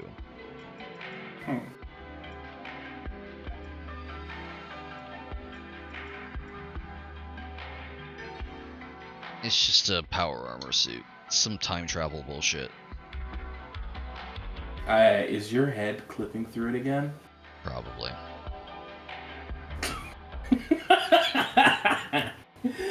Yeah, you got some Z fighting on the visor right there. I love it when the vertices are where they're supposed to be. It's very cool and good. Anyway, I'm getting bored. That is the costuming situation. When the game launched, they had a whole bunch of different ones. They didn't have a single canon uniform, and then eventually they were just like, why don't we just do that? Because we would love to actually have some kind of consistency in this game based on a show where one of the things you could count on was everyone generally had the same uniform. The J. Andrews edits would not have been possible otherwise.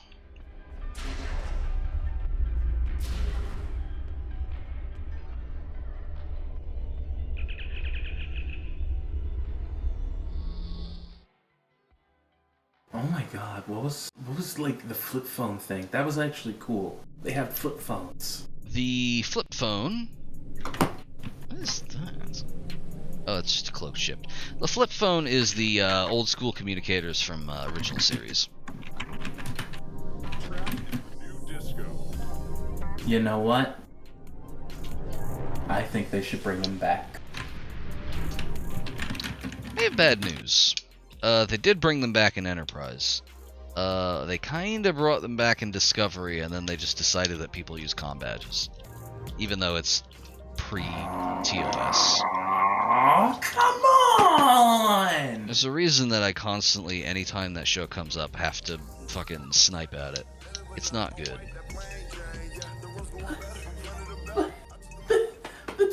You just tap their tits and that's supposed to be cooler than the goddamn flip phones? That was like the first cool bit of prop design I've seen. Everything else just looks generic. Oh, my heart. It was the look for me. The thing that kills me about Trek is the amount of shit that's sleek and automatic. Mm-hmm. You know I hate it. You know I can't stand it. Like this is the one thing I am always grateful to fantasy about. Everything that's good in fantastical settings looks like it was beaten into place by hand. Even the really fancy stuff, you can tell somebody had to like sit there with, you know, a file and whatnot and do it. Yeah. So sad. There's no knobs and dials and buttons, and it's just like, why? Yeah, Why? especially when you get to like Discovery type stuff. Everything looks like it just like was fresh off of like everything looks like a set. It is a set, obviously, but everything looks so absurdly over-engineered to be like, oh yeah, this is a background set for characters to do a walk and talk through. Here's the bridge. It's got a bunch of screens that are playing looping animations that show you a picture of the ship on it. So it's like this is a control panel for the ship status. And this, you know, back in, oh my god, I'm so chagrined that I'm just phasing out of reality. Look at me go. There you we inflicted go. psychic damage upon yourself today. Yeah. Whereas, like, okay, so there's a people rightly point out that the TOS bridge is goofy. It's a goofy set, but it looks functional in a way that I don't think the modern stuff does. Because, like, people are constantly fiddling around with all the little switches. They're always pushing buttons. There's all kinds of, like, beepy boopy noises happening. People are looking into, like, scanners and shit. You could buy that people are actually doing work in these sets. Same with, like, TNG modernized it, but still kept the functionality. You have the new screens with, like, LCARs and stuff like that, but people are, like, interacting with them. Like, they're changing depending on what people are doing. I think the thing that gets me the most about TNG is that, like, when did TNG start? 89, I think. The thing that gets me the most about TNG is that, like, it looks like that kind of future that all, like, techno bros want, where it's, like, everything is a touchscreen, and I watched that one episode where, like, you know, some sort of malware started it was the one with the Iconians and how, like, it started to fuck with the ship. Ah, yes, that one. And just like the lights are flickering on and off, doors won't open, people are getting throttled around by the elevator. And I remember watching that and just being like, wait a minute, are you telling me that there's no manual override for anything in this goddamn ship? Everything is automatic, it is automated and controlled by a computer. Are you telling me that less than 10% of your functional systems on the largest spacecraft ever devised by man is automated? Yeah, they hadn't really figured that out at that point. If I remember correctly, the whole point of that episode was like...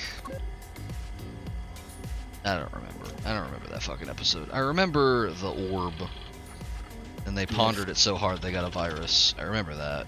Yep. Yeah, everything was more or less computer controlled, but they hadn't really, like, this was early enough that they hadn't really figured out what they were doing with that. I'm almost certain that in Disaster, where they get stuck in the turbo lift, there are manual overrides for stuff. So, like, they do eventually figure that out. I'm glad Muna keeps pointing out that it is very obviously influenced by the Pulse, because I'm just like, who in their right minds knows anything about science or technology and doesn't keep a manual override? Yeah, you don't want to end up running afoul of the Internet of Things. This is why I do not trust any car made after 2010. I do not like that the GPS is part of the car. I do not like that my car connects to the internet. Stop that.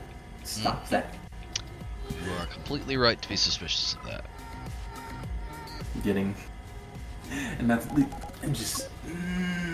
Stop being sleek and automated and whatnot. Where's the grunge? Where's the Millennium Falcon, damn it? Where's the toggle switches that have a little plastic cover you have to flip up before you can fly? Ah! You're getting me heated now. Let me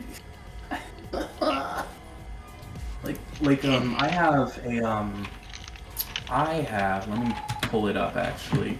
I have a big Pinterest board full of stuff that I use as a reference for prop design.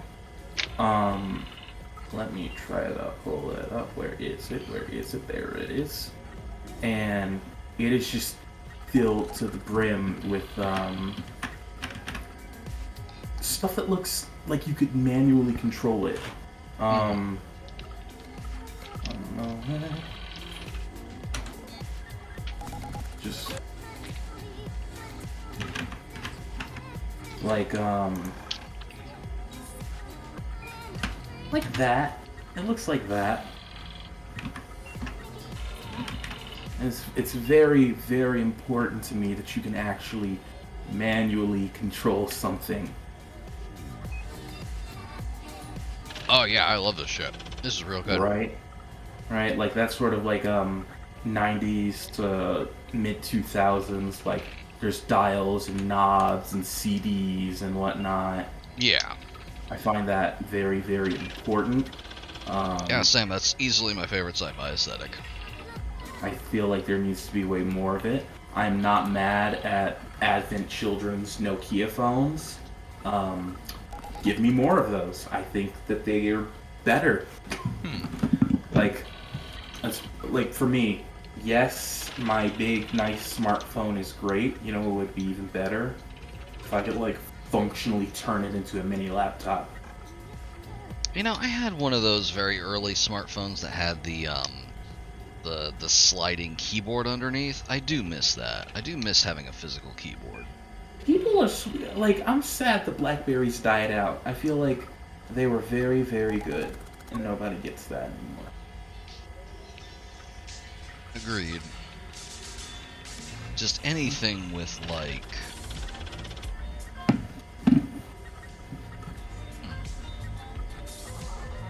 Anyway, just anything with, like, a physical interface, yeah. Anywho, we are pretty deep in the weeds at this point. It is just about 2:30. Indeed it is. We've been going for 3.5 hours. Yeah. Luna, are you even there at this point? I think Luna died. I believe we may have lost Muno. But anywho, this has been a lot of fun. We'll be going back to this again, of course. I do have to show you the rest of where that story goes. We gotta do Step Between Stars, because we made fun of that previous one a lot. I do think Step Between Stars is actually pretty good. Ooh. Yeah, I kind of like it. Perhaps You do some we'll ill space stuff in it. It's real nice. Perhaps we'll even get voice acting from you-know-who. From whomst? Oh, you know. She knows. Very sleepy, and I don't know what's being referred to. Den. Oh, yes. But anywho, until then, thank y'all for coming by. I feel like... Thank you for streaming. Thank you for having us. Yeah, no problem. I feel like more than usual, this is cutting out my hands. Can't abide by that. I need to I think it's gesture. because you're leaning back. Oh, you know, that might be it. I'm not exactly front and center. No, you're not. You're kind of cutting out in general because of how far back you are. Yeah, that's a little better. Yeah. But anywho, good night, everyone. See y'all around. Night, Kyle. Good night.